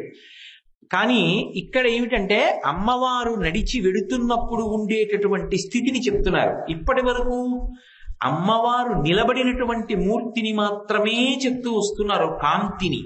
ఇక్కడికి వచ్చేటప్పటికి శంకర భగవత్పాదులు కదులుతున్నటువంటి అమ్మవారి గురించి మాట్లాడుతున్నారు. అమ్మవారు కదిలి వెడుతోందనుకోండి, సింజన్నోపుర కింకిణీ మణిధరాం అంటే ఒక చప్పుడు వినపడుతుందట, ఒక శబ్దం వస్తుందట. ఏమిటి ఆ శబ్దం అంటే సింజన్ అంటే చప్పుడు చేయడం. ఆమె పెట్టుకున్నటువంటి ఆ పాదముల యొక్క మంజీరములలో పొదగబడినటువంటి అపూర్వమైనటువంటి మణులతో కూడుకున్నటువంటి ఆ మువ్వలు చప్పుడు చేస్తాయి. అవి పరమ లయబద్ధంగా ఉంటాయి. ఆ తల్లి అడుగు తీసి అడుగు వేస్తూ, అడుగు తీసి అడుగు వేస్తూ నడిచి వెడుతోందనుకోండి, ఆ శబ్దం చెవులకు వినపడుతూ గొప్ప ఆనందాన్ని పొంది రోమాంచితమై వెంట్రుకలు నిక్కపొడుచుకుని యోగి సమాధి స్థితిలోకి ప్రవేశిస్తాడు. మరాళి మందగమన. సాధారణంగా ధ్యానమునందు ఎక్కడ వరకు ఉంటుంది అంటే కేవలముగా ఓ నించున్నటువంటి అమ్మవారి మూర్తినో కూర్చున్నటువంటి అమ్మవారి మూర్తినో మాత్రమే ఉపాసన చేస్తారు. కానీ ఉపాసన ఒక స్థాయికి వెళ్ళిపోయింది అనుకోండి, వెళ్ళిపోయిన తరువాత ఆ అమ్మవారి యొక్క కదలికలు కూడా భాసిస్తాయి, కనపడతాయి. అది మనకి కనపడడం కాదు, ఆవిడ కనపడేటట్టుగా చేస్తుంది. అంటే యోగికి ఆవిడ యొక్క పాదముల యొక్క జంట కనపడుతుంది. ఆవిడ నడిచి వెడుతున్నప్పుడు ఆ పాదములకు పెట్టుకున్నటువంటి మంజీరముల యొక్క సవ్వళ్ళు వింటాడు. ఆ పాదములకు ఉన్నటువంటి లత్తుక కాంతిని చూస్తాడు, పరమ సంతోషాన్ని పొందుతాడు. అమ్మవారి పాదములను అలా ఎక్కడ దర్శనం చేశాడో వాడికి ఇహ పునర్జన్మ లేదు. ఎందుకని అంటే మూకశంకరులు మూక పంచశతి చేస్తూ ఒక మాట అంటారు, జింతోస్తవపద పూజన సంతోష తరంగితస్య కామాక్షి బంధో యది భవతి పునః సింధోరంభస్సు భ్రమీతి శిలా అంటారు. అమ్మా, ఎవరైనా సంతోషంగా నీ పూజ చేసిన వాళ్ళు ఉంటే వాళ్ళు మళ్ళీ పుడతారు అంటే అది ఎంత అబద్ధం అంటే, సముద్రం మీదకి తీసుకెళ్లి ఒక బండరాయి వేస్తే తేలుతుందా? మునిగిపోతుంది. బండరాయి మునిగిపోవడం ఎంత నిజమో, నీ పాద దర్శనము ధ్యానములో చేసిన వాడు మళ్ళీ పుట్టడం కూడా అంత నిజం. అంటే ఇక పుట్టడు, వాడు పునర్జన్మని పొందడు. అంత గొప్ప పాద దర్శనం. అటువంటి తల్లి ఆ పాద మండలాన్ని ఒక్కసారి ధ్యానం చేశారనుకోండి, ఆ పాద యుగళి, ఆ రెండు పాదముల వరకు ఎందుకండి, నకదీతి సంచలన మజ్జన తమోగుణ, అమ్మవారి పాదములకు ఉండేటటువంటి ఒక పాదములకు ఉన్నటువంటి బొటనవేలి యొక్క గోటి చివరి భాగము నుండి ఉత్పన్నమయ్యేటటువంటి కాంతిని దర్శనం చేసినంత మాత్రం చేత కొన్ని కోట్ల జన్మలుగా తరుముకుని వస్తున్నటువంటి తమోగుణం అంతా కూడా విచ్చిపోతుంది అని వ్యాసభగవానుడు లలితా సహస్రనామ స్తోత్రంలో ప్రతిపాదన చేశాడు. అంత గొప్ప కాంతి కలిగినటువంటి తల్లి యొక్క పాదముల జంట దర్శనం చెయ్యడం, ఆవిడ కదలికలు చూడడం, ఆవిడ ఆ పాద మంజీరముల ధ్వని వినపడేటట్టుగా నడిచి వెళ్ళడం అనేటటువంటిది రెండు కారణముల చేత సంభవిస్తుంది. ఒకటి, అపారమైనటువంటి ఆర్తి కలిగిన వారు నీవే తప్ప ఇతప్పరం బెరుగా, అమ్మా నువ్వు తప్ప నాకెవరు దిక్కు అని ఆ అమ్మవారి పాదములను గట్టిగా పట్టుకున్నప్పుడు ఆ తల్లి యొక్క కదలిక దర్శనమవుతుంది. ఆ తల్లి అనుగ్రహించిన వారు ఎవరుంటారో అటువంటి వారు అటువంటి దర్శనాన్ని పొందుతారు. అటువంటి మహాత్ములు ఉన్న ప్రదేశాలలో కూడా అమ్మవారి యొక్క పాద మంజీరముల ధ్వనులు వినపడతాయి. తాడేపల్లి రాఘవనారాయణ శాస్త్రి గారే దానికి ఉదాహరణ. రాఘవనారాయణ శాస్త్రి గారి శరీరంతో ఉన్నన్నాళ్ళు అమ్మవారు బాలాస్వరూపంతో ఇంట్లో తిరుగుతుండేది కాబట్టి ఎప్పుడు గజ్జెల చప్పుడు వినపడుతుండేది. ఎందుకని అంటే ఆయన అంతటి మహా ఉపాసకుడు. ఎప్పుడు అమ్మవారు ఆయనకి దర్శనం ఇస్తూ ఇంట్లో తిరుగుతూ ఉండేది. ఆ రూపం ఎవరికి గోచరమయ్యేది కాదు, కానీ అమ్మవారి యొక్క పాదములకు పెట్టుకున్నటువంటి మంజీరముల ధనులు వినపడుతుండేవి. అంటే ఆ తల్లిని ఉపాసన చేసిన వాడు ఎక్కడుంటాడో అక్కడ అటువంటి ధనులు వినపడతాయి. నిజంగా మధురైలో మీనాక్షి పరదేవత ఆర్తితో వచ్చి ఆమె పాదములను నమ్మి నమస్కరించినటువంటి వారిని అద్భుతంగా రక్షించినటువంటి సందర్భాలు కోకొల్ల. మీకు నేను ఒక ఉదాహరణ చూపిస్తాను. ఒకానొకప్పుడు మధురైకి చిత్తన్ అని పేరు కలిగినటువంటి ఒక వ్యక్తి వచ్చాడు. ఆయన ఎందుకు వచ్చాడు అంటే కత్తి యుద్ధం, మల్ల యుద్ధం ఇటువంటివి నేర్చుకోవాలి అని వచ్చాడు. అప్పటికే ఒక లబ్ధ ప్రతిష్ఠుడైనటువంటి వ్యక్తి, ఒక పెద్ద ఆయన ఆ మధురై నగరంలో ఉండి ఏమీ కోరుకోకుండా శిష్యులు తమంత తాముగా స్వచ్ఛందంగా ఇచ్చినటువంటి పారితోషికం ఏదుందో అది మాత్రమే పుచ్చుకుని ఆ వచ్చినటువంటి వాళ్ళందరికీ కూడా ఈ విద్యనంతటినీ కూడా చెప్తూ ఉండేవాడు. ఎక్కడో ఒక చోటు నుంచి వచ్చినటువంటి ఈ చిత్తన్ అనబడేటటువంటి వ్యక్తి ఆయన దగ్గర ఈ విద్యలన్నీ నేర్చుకున్నాడు. నేర్చుకున్నవాడు నేర్చుకోవడంతో సరిపెట్టలేదు, గురువు గారి భార్య మీద కన్నేశాడు. ఎలాగైనా ఆయన భార్యని తన భార్యని చేసుకోవాలి అని కోరుకున్నాడు. అప్పటికి గురువుగారు వయస్సులో కొంచెం పెద్దవారయ్యారు. ఇతను మంచి ప్రౌఢమైన వయస్సులో ఉన్నాడేమో, మంచి బలంతో ఉన్నాడు. కాబట్టి ఆయన ఏం పాఠం చెప్తాడు, నేను చెప్పగలను ఈ కత్తి విద్య అవిని, నా దగ్గరికి రండని ఆయన దగ్గరికి ఎవ్వరూ వెళ్లకుండా చేసి అందరినీ ఆకర్షించాడు. ఆకర్షించి గురువు గారు అన్నం తినడానికి కూడా లేకుండా చేశాడు. అయినా ఆ గురువు గారు గురుపత్ని ఇద్దరు మీనాక్షి సుందరేశ్వరుల్ని నమ్ముకుని కాలం గడుపుతున్నారు. ఒకనాడు ఈ వృద్ధుడైనటువంటి గురువు ఆలయంలోకి వెళ్ళాడు. ఆమె ఉన్న పదార్థాలతోటే భర్త గారికి పచనం చేస్తోంది. ఎదురుగుండానే ఈ శిక్షణ కేంద్రాన్ని పెట్టినటువంటి ఈ చిత్తన్ననబడేటటువంటి వ్యక్తి ఇదే అదును ఆమెని నేను వశం చేసుకుంటానని వచ్చి అతి ధూర్తతనంగా ఆమె పట్ల ప్రవర్తించాడు. అంతకన్నా వివరణ అక్కర్లేదు. ఆమె చాలా బాధపడింది. చాలా బాధపడి అప్పటికి ఆ సమయానికి తప్పించుకుంది. కానీ భర్త గారికి చెప్తే బెంగ పెట్టుకుంటాడని ఆయన వచ్చిన తరువాత మనమిద్దరం వెంటనే బయలుదేరి మీనాక్షి పరదేవత దేవాలయంలోకి వెళ్ళి అమ్మవారి మ్రోల కూర్చుని ప్రార్థన చేద్దాం. నా మనసంతా స్థిమితంగా లేదు, దిగులుగా ఉంది. పదండని భర్తని తీసుకుని అమ్మవారి దేవాలయంలోకి అయ్యవారి దేవాలయంలోకి వెళ్ళి కన్నీటితో ఆవిడ్ని ప్రార్థన చేసింది ఆ స్వామివారిని. నా యొక్క మాన మర్యాదలకే భంగం జరుగుతోంది. నన్ను పొందడం కోసం నా భర్తని కూడా చంపేసేటట్టున్నాడు.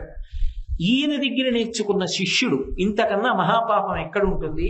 నువ్వు జోక్యం చేసుకుని రక్షించవలసింది అని మీనాక్షి పరదేవత పాదములను గట్టిగా మానసికంగా పట్టుకుని ప్రార్థన చేసింది.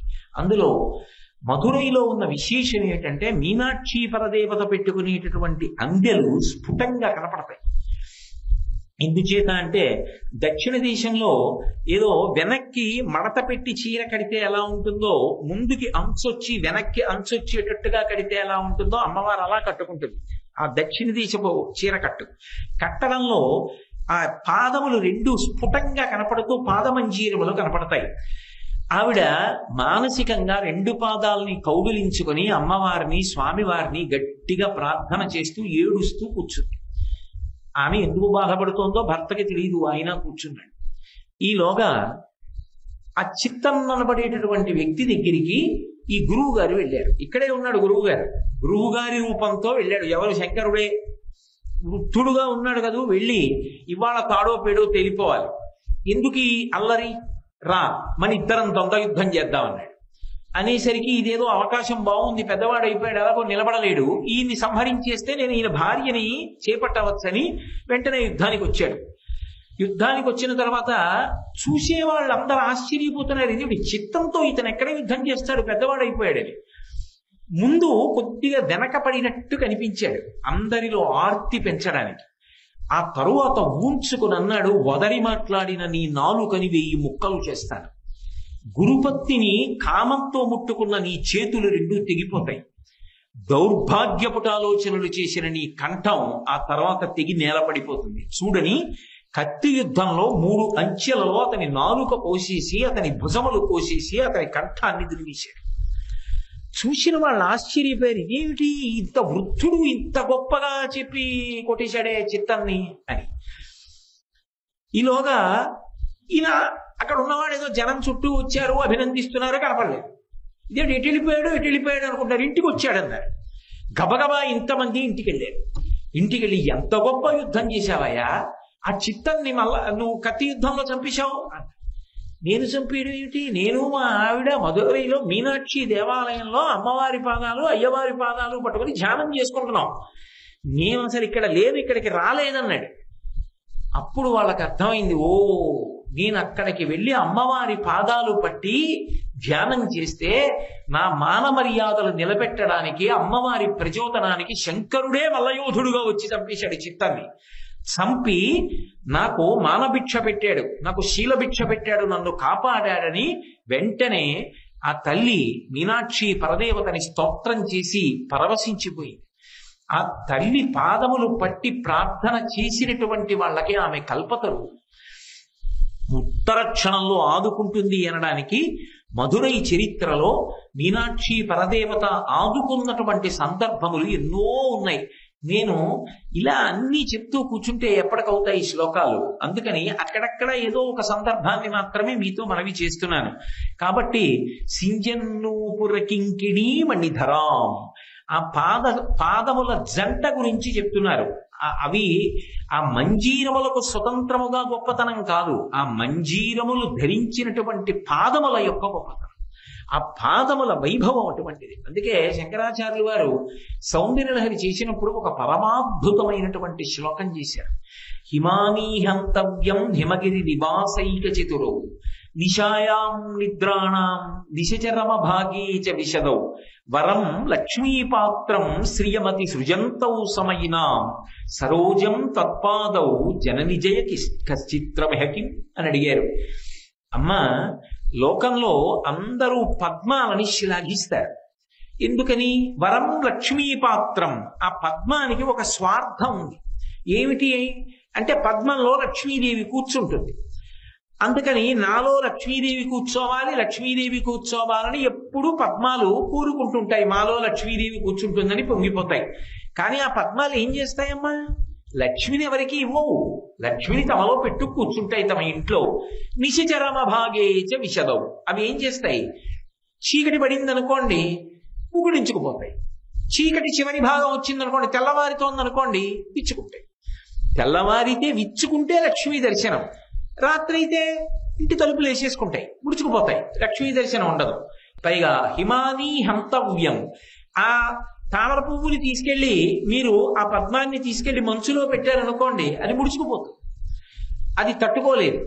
కానీ అమ్మవారు హిమవంతునికి కుమార్తెగా వచ్చింది కాబట్టి హిమాలయ పర్వతముల మీద నడుస్తుంది.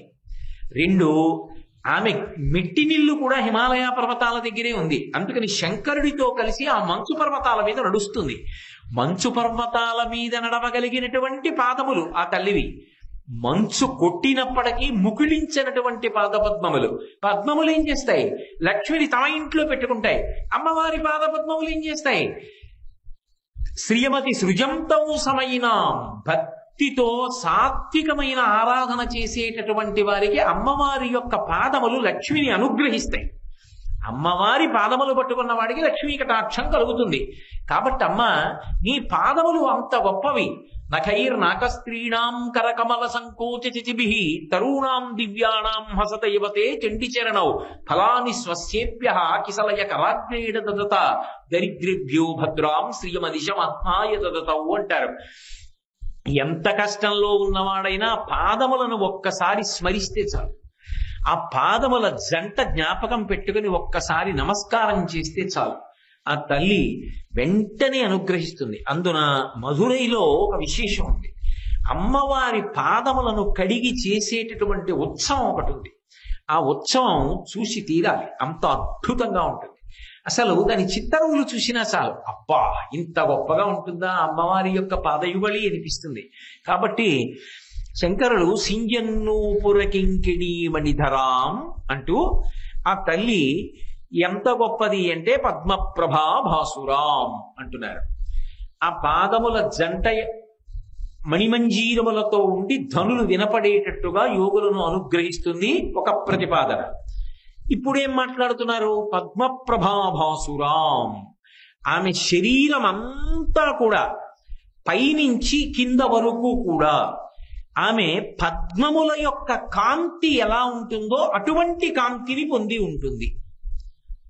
భా అంటే కాంతి, పద్మప్రభా భాసురాం అంటే పద్మముల యొక్క కాంతి ఎలా ఉంటుందో అమ్మవారి యొక్క శరీరమునకు ఉండేటటువంటి కాంతి అలా ఉంటుంది. అయితే ఇక్కడ మీరు ఒక్క విషయాన్ని గమనించాలి. కాంతి ఒక్కటే ఉండడం ఒకెత్తు, కాంతితో సువాసన కూడా ఉండడం ఒకెత్తు. ఒక్క కాంతి ఉందనుకోండి, అది మనసుని రంజింపచేస్తుందని చెప్పలేదు. రెండు, సువాసన ఉందనుకోండి, కంటిని రంజింపచేస్తుందని చెప్పలేరు. కంటికి నాయక అని పేరు. కన్ను ముందు వెడుతుంది, కన్ను సేద తీరాలి. అమ్మవారి దర్శనం చేసినప్పుడు కళ్ళు సేద తీరుతాయి. ఎందుకు తీరుతాయో తెలుసా? శంకరాచార్యులు వారు సౌందర్యలహరిలో చెప్పారు రహస్యం.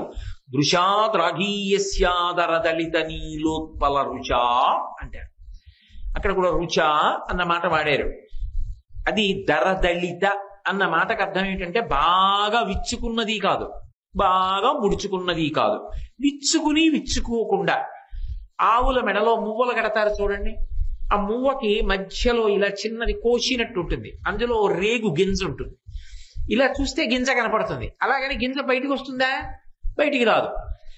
కనపడకుండా అందులోంచి రేగిగింజ కనపడేటటువంటి ఆవు మెడలో కట్టబడినటువంటి మువ్వ ఎలా ఉంటుందో అమ్మవారి కనురెప్పలు రెండు తెరుచుకోకుండా అలా ఉంటాయి. అవి ఎలా ఉంటాయిట, నీలోత్పల రుచ, నీలంగా ఉండేటటువంటి అని కాదు, సంస్కృతంలో నీలం అంటే నల్లని అని. నల్ల కలువ ఎలా ఉంటుందో అలా ఉంటాయి ఆవిడ కళ్ళు. ఎందుకు ఆ మాట అంటాం శంకరాచార్యుల వారు అంటే, నల్ల కలువకు కానీ తెల్ల కలువకు కానీ ఎర్ర కలువకి కానీ ఒక లక్షణం ఉంటుంది. అందులో ఉండేటటువంటి కాంతి వేడితో ఉండదు, చల్లతనంతో ఉంటుంది. సాధారణంగా ఎక్కడైనా కాంతి ఉందనుకోండి, ఆ కాంతిలో వేడి ఉంటుంది. ఇన్ని దీపాలు పెట్టారనుకోండి, మీకు బాగుంటుందేమో కానీ ఒక గంటన్నరో అయ్యేటప్పటికీ ఎంత వేడి పడుతుందో శరీరం మీద, అంత వేడి పడుతుంది. అంత వెలుతురు చూస్తే చాలా తొందరగా కంటి యొక్క చూడగలిగినటువంటి శక్తి క్షీణిస్తుంది. అంత వెలుతురుని చూస్తూ ఉంటే ఆ కాంతి యందు వేడి కూడా ఉంటుంది. కాంతిని వేడిని వేరు చేయడం కుదరదు. కానీ అమ్మవారి శరీరపు కాంతికి ఉండే లక్షణం ఏమిటంటే, ఆ కాంతితో పాటు చల్లతనం ఉంటుంది. అది ఎక్కడుంటుందంటే ఒక్క పద్మమునందు ఉంటుంది. అది మీరు బాగా అనుభవించాలంటే, ఎప్పుడైనా ఎక్కడైనా మీకు నల్ల కలువ దొరికితే ఆ నల్ల కలువలో ఒకసారి ముఖం పెట్టండి. ముఖం పెడితే చల్లగా తగులుతుంది. అది మల్లె పువ్వుల్లో పెట్టారనుకోండి, ఒళ్ళు కాలినట్టు.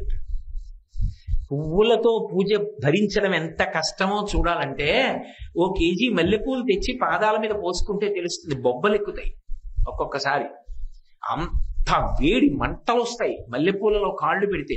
అంతవరకు ఎందుకు కాళ్ళమాట దేవుడు, మల్లెపూలలో చేయి పెట్టి ఉంచండి కాసేపు, మీరు ఉంచలేరు. వేడెక్కిపోయి చెయ్యి మండుతోందని తీసేస్తారు. మిగిలిన పువ్వుల యొక్క కాంతి యందు మీకు తెలియకుండానే వేడి ఉంటుంది. ఒక్క పద్మాలలో మాత్రం, కలువలలో మాత్రం, చంద్రప్రకాశానికి వికసిస్తే కలువ అంటారు, సూర్యప్రకాశానికి వికసిస్తే తామర పువ్వు పద్మము అంటారు. ఈ రెండిటి యొక్క కాంతిలో మాత్రం చల్లతనం ఉంటుంది. అందుకే నల్ల కలువ ఎందుకు చెప్తారంటే, నల్ల కలువ కంటికి కూడా హాయినిస్తుంది. అందుకే కదా రాత్రిళ్ళు కొంచెం దీపం, నీలంగా ఉన్న కాంతితో ఉన్న దీపం వేసుకుంటారు. అందులో ఇలా తల పెట్టారనుకోండి, దాని దుద్దు చుట్టూ నీటి బిందువులు ఉంటాయి. ఏ రంగుతో రేకు ఉందో తద్భిన్నమైన రంగు రేకు మొదట్లో ఉంటుంది. మీరు ఎర్రటి పద్మాన్ని తీసుకొచ్చారనుకోండి, ఆ రేకుల మొదళ్ళు తెల్లగా ఉంటాయి. తెల్లటి పద్మాన్ని తెచ్చారనుకోండి, కొద్ది గులాబీ వర్ణం ఉంటుంది. ఆ దుద్దు దగ్గర నీటి బిందువులు ఉంటాయి. అందులో ముఖం పెట్టారనుకోండి, చల్లగా ఉంటుంది. ఏదో ఉట్టి చల్లగా ఉందనుకోండి, తడిబట్టేసుకున్నట్టు ఉంటుంది. ఒక గొప్ప సువాసన. అంటే ఇప్పుడు శంకరాచార్యుల వారు ఒకటి చెప్తున్నారు, ఒకటి చెప్పట్లేదు. చెప్పండి మీరు పట్టుకోవాలి. ఎప్పుడు మీరు అనుభవిస్తేనే అందుతుంది, లేకపోతే అందదు. అది శంకరుల యొక్క వైభవం. పద్మాలు ఎలా చల్లగా ఉంటాయో ఆవిడ శరీరం అంత చల్లగా ఉంటుంది అన్నాను అనుకోండి, ఏమైనా అర్థం ఉందే దానికి? ఎలా? అది అనుభవిస్తేనే. అది అనుభవిస్తే అంటే కనీసం పద్మంలో చల్లతనాన్ని అనుభవించి ఆ కాంతికి చల్లతనానికి ఉండే తేడాని మీరు పట్టుకోవాలి కదా. పట్టుకుంటే అమ్మవారిని ధ్యానం చేసినప్పుడు కూడా అంతే. తటిల్లత, ఆమె శరీరం మెరుపు తీగలా ఉంటుంది, కానీ వేడి కాదు, చల్లతనాన్ని వర్షిస్తూ ఉంటుంది. అంత చల్లగా ఉంటుంది ఆ తల్లి. చల్లతనం ఒకటే కాదు, ఆమె యందు శరీరంలో ప్రతి భాగము నుండి సువాసనలు వెదజల్లబడుతూ ఉంటాయి. పద్మ ప్రభాభాసురాం అండంలో కాంతి ఒకటి అని మీరు అనకూడదు. పద్మ శబ్దం ముందుంది కాబట్టి సువాసన కూడా అంతర్లీనమే. ఎందుకని అంటే అమ్మవారి యొక్క జుట్టుకి కూడా సువాసన. అందుకే శంకరాచార్యులు వారు సౌందర్యలహరి చేస్తూ, దునూతుద్భాంతం నస్తులిత దళితేందీవరవనం ఘన స్నిగ్ధ శ్లేక్షణం చిగుర నిగురంబం తపసివే యదీయం సౌరభ్యం సహజముపలబ్ధం సుమనసో.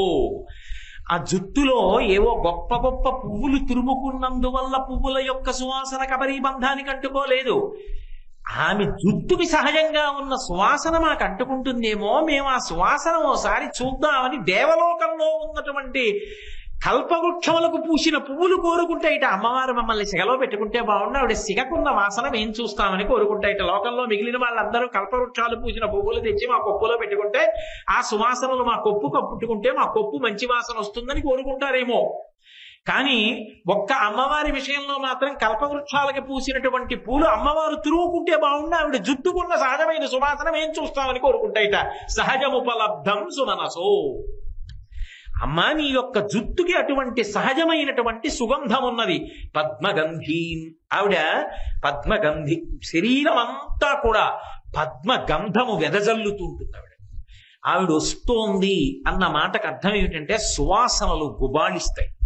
పసుపు వాసన, కుంకం వాసన, పద్మాల వాసన, పాదముల యొక్క మంజీరముల శబ్దము, వీటి చేత నిద్రపోతున్నాడా, తెలివొచ్చిందా, ఏమీ తెలియనటువంటి ఒక సుప్త చేతనావస్థలో తెలియట్లేదా అంటే తెలుస్తోంది కాబట్టి లేచాడా అంటే అవయవాలు కలపలేడు, లేచి కూర్చోలేడు. అటువంటి స్థితిలో అమ్మవారు వచ్చారనేటటువంటి అనుభూతిని యోగి పొందుతాడు. తిక్కన గారు విరాట పర్వంలో వర్ణించారు. నేను పడుకున్నానా అంటే పడుకోలేదు, నేను లేచున్నానా అంటే లేవలేదు, కానీ మా తాతగారు తీసుకొచ్చి నాకు అదిగో ఆ మహానుభావుడు ఆ హరిహర స్వామి వారిని తీసుకొచ్చి పరిచయం చేసి దర్శనం చేయించారు అని చెప్పారు. అలా అమ్మవారు అనేటప్పటికే ఆ పద్మముల యొక్క సహజమైన సువాసనలను వెదజల్లుతుంటుంది ఆవిడ శరీరం, పద్మముల కాంతితో ఉంటుంది. అందుకే మూకశంకరులు ఒక అద్భుతమైనటువంటి ప్రయోగం చేశారు ఈ విషయంలో. ఆయన అన్నారు, అమ్మ పరిమళ పరీపాకోద్రేకం పయోముని కాంచనే అన్నారు. అమ్మ, లోకంలో ఎక్కడ లేని విషయాలు నీ యందు అన్వయమయ్యాయమ్మా అన్నారు. ఎలా అన్వయమయ్యాయి అంటే, మేఘమునకు సువాసన ఉన్నట్టు, బంగారమునకు తావి అంటే వాసన అబ్బినట్టు. ఒక చోట బంగారు తీగ మంచి సువాసన వస్తోంది, మేఘంలోంచి సువాసనలు వస్తున్నాయి, అది పరిమళ పరీపాకోద్రేకం పయోముని కాంచని అన్నారు. మేఘంలో వాసనలు ఎందుకు వస్తాయి? మేఘంలోంచి నీళ్లు వస్తాయి, చల్లటి నీరు పడుతుంది తప్ప మేఘంలో వాసన వస్తుందా? మేఘం ఎలా ఉంటుందంటే చల్లగా ఉంటుందంటే అంటాం తప్ప మేఘంలో వాసన ఉంటుందంటే ఒప్పుకుంటారా? కానీ మూకశంకరులు అంటున్నారు మేఘంలో వాసన ఉందంటారు. ఏమిటి వాసన అంటే, నల్ల మబ్బు ఎలా ఉంటుందో అమ్మవారి కొప్పు అలా ఉంటుంది, ఆ కొప్పులో వాసన ఉంది, అందుకని అమ్మ నీ దగ్గర ఉన్న నల్ల మబ్బుకి వాసన ఉందన్నారు. కాంచని, బంగారు తీగకి వాసన అబ్బిందన్నారు. అమ్మవారి యొక్క శరీరం తటిల్లత సమరుచి, ఆ మెరుపు తీగ ఎలా ఉంటుందో అలా ఉంటుంది. అంతేనా? ఒక్క కాంతేనా? కాదు, కాంతితో పాటు ఆమె శరీరం అంతా కూడా సువాసనలు వెదజల్లుతుంది. కాబట్టి అమ్మ, అంత గొప్ప విశేషం నీ శరీరం. అంతేకాదమ్మా, అందులో ఇంకొక అద్భుతం ఉంది. అసలు లోకంలో ఎక్కడా లేనటువంటి రీతిలో నీ యందు శిఖరము రెండుగా భాసిస్తోందమ్మా అన్నారు. శిఖరిని పునః ద్వైదీభావం అన్నారు. ఒక కొండ ఉందనుకోండి, ఆ కొండ సగానికి తెగి రెండుగా కనపడింది అనుకోండి, ఆశ్చర్యం, అదేంటి ఆ కొండ సమానంగా అలా రెండుగా తెగింది అనిపిస్తుందే. అమ్మా, నీ యొక్క వక్షోభాగము అలా కనపడుతోంది అని చాలు, ఇంకంతకన్నా దానికి వర్ణనక్కర్లేదు. అంత విశేషము నీ యొక్క శరీరమునందు అన్వయమై ఉన్నది. అలాగే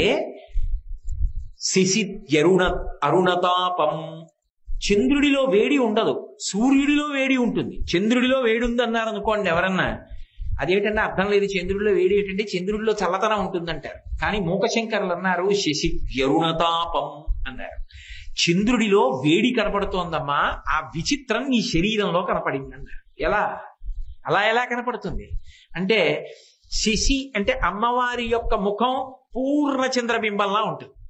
పూర్ణ చంద్రబింబంలా ఉన్న అమ్మవారి ముఖంలో ఎర్రగా మెరిసిపోతున్న బాలసూర్య బింబం వేడి వదులుతూ ఎలా వస్తుందో, ఆవిడ యొక్క పాపట ప్రారంభ స్థానంలో పెట్టుకున్నటువంటి సింధూరం బొట్టు సూర్యబింబం వేడినిస్తే ఎలా ఉంటుందో అలా ఉందమ్మా.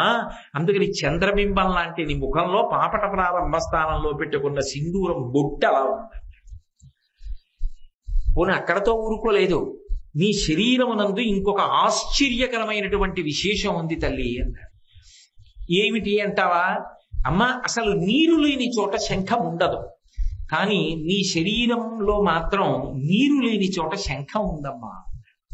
నీరు లేని చోట శంఖం ఎలా ఉంటుంది అంటే, నంబు కంబో అన్నారు. అమ్మవారి యొక్క కంఠం శంఖంలా ఉంటుంది. శంఖానికి ఇలా గీతలు ఉంటాయి, అమ్మవారి కంఠానికి త్రివళులు ఉంటాయి. అమ్మవారు మాట్లాడితే విజయం, శంఖం ఊస్తే విజయానికి పిలుపు. శంఖం ఎలా ఉంటుందో అమ్మవారి కంఠస్వరం అలా ఉంటుంది. కాబట్టి శంఖం ఎక్కడుండాలి, నీరు ఎక్కడుందో అక్కడ ఉండాలి. రామేశ్వరం వెళ్ళామనుకోండి, రామేశ్వరం సముద్రంలో ఉంటున్న శంఖాలు రాసులుగా పోసి అమ్ముతారు. అంతేకాదు, అయ్యా నా పేరు రాయండి అంటే శంఖం తీసి జాగంటి కోటేశ్వర శర్మ అని రాసి ఇచ్చేస్తుంటారు. రకరకాల శంఖాలు, ఎన్ని శంఖాలు అమ్ముతుంటారో రామేశ్వరంలో. సముద్రం ఉంది కాబట్టి శంఖాలు దొరుకుతాయి. నీళ్లు లేకుండా శంఖాలు ఎక్కడి నుంచి వస్తాయి? నీళ్లు లేని చోట శంఖాలు ఉండవు. కానీ అమ్మ నీ కంఠం ఉంది, అక్కడ నీరు ఎక్కడుంది? నీరు లేదు కానీ శంఖంలా ఉంది నీ కంఠం. నీరు లేని చోట శంఖం ఉంది. కాబట్టి అమ్మ విచిత్రాలన్నీ నీ శరీరంలోనే ఉన్నాయన్నారు. ఇప్పుడు మరి అవన్నీ దృష్టిలో పెట్టుకునే శంకర భగవత్పాదులు ఇది ప్రతిపాదన చేస్తున్నారంటే, కొంత చెప్పాను కదా, పై శ్లోకం చెప్పాను కదా, ఇది శంకరాచార్యుల వారి భావన. ఇప్పుడు కొంచెం పై స్థాయికి తీసుకెడుతున్నారు సాధకుణ్ణి. ఆమె కదిలిన రూపాన్ని చెప్పారు. అందుకని సింజన్ను పురకింకిణి మణిధరాం పద్మ ప్రభాభాసురాం, పద్మముల యొక్క కాంతి ఎలా ఉంటుందో అలా ఆమె శరీరపు కాంతి ఉంటుంది. అసలు ఆ కాంతి వంక చూడగానే ఆ చల్లతనంలో, ఆ సుగంధంలో పసిబిడ్డడైపోయి సాధకుడు ఆ అమ్మవారి దర్శనంలో సమాధి స్థితిని పొందుతాడు. అంత గొప్ప రూపమున్నదానా అని పిలవడానికి పద్మ ప్రభాభాసురాం సర్వాభీష్ట ఫలప్రదాం. సర్వాభీష్ట అమ్మ, ఈ కోర్కె తీర్చగలవు, ఈ కోర్కె తీర్చలేవు అని హద్దు లేదు. అలా నిర్ధారించడం కుదరదు. ఏ కోర్కెనైనా తీర్చగలిగినటువంటి సమర్థత నీ యందున్నది. అందుకే ఆవిడికి కామకోటి అని పేరు. కామకోటి అంటే మీరు ఏ కోరిక కోరండి, ఆ కోరికని తీర్చగలిగినటువంటి శక్తి కలిగిన తల్లి. అందుకే ఆమెయే ఆదిశక్తి. కాబట్టి అంత గొప్ప శక్తి స్వరూపం కనుక అమ్మ నువ్వు తీర్చలేని కోరిక లోకంలో ఏముంటుంది? కాబట్టి సర్వాభీష్ట ఫలప్రదాం. అసలు మీనాక్షి విషయంలో ఒక విచిత్రం ఉంది. మీనాక్షి పరదేవత విషయంలో మీరు ఆవిడ్ని నమ్మి చేయడం కాదు, నమ్మకుండా ఆవిడికి ఉపచారం చేసినా, మీకు తెలియకుండా ఉపచారం చేసినా ఆవిడ రక్షించడం మాత్రం వదిలిపెట్టదు.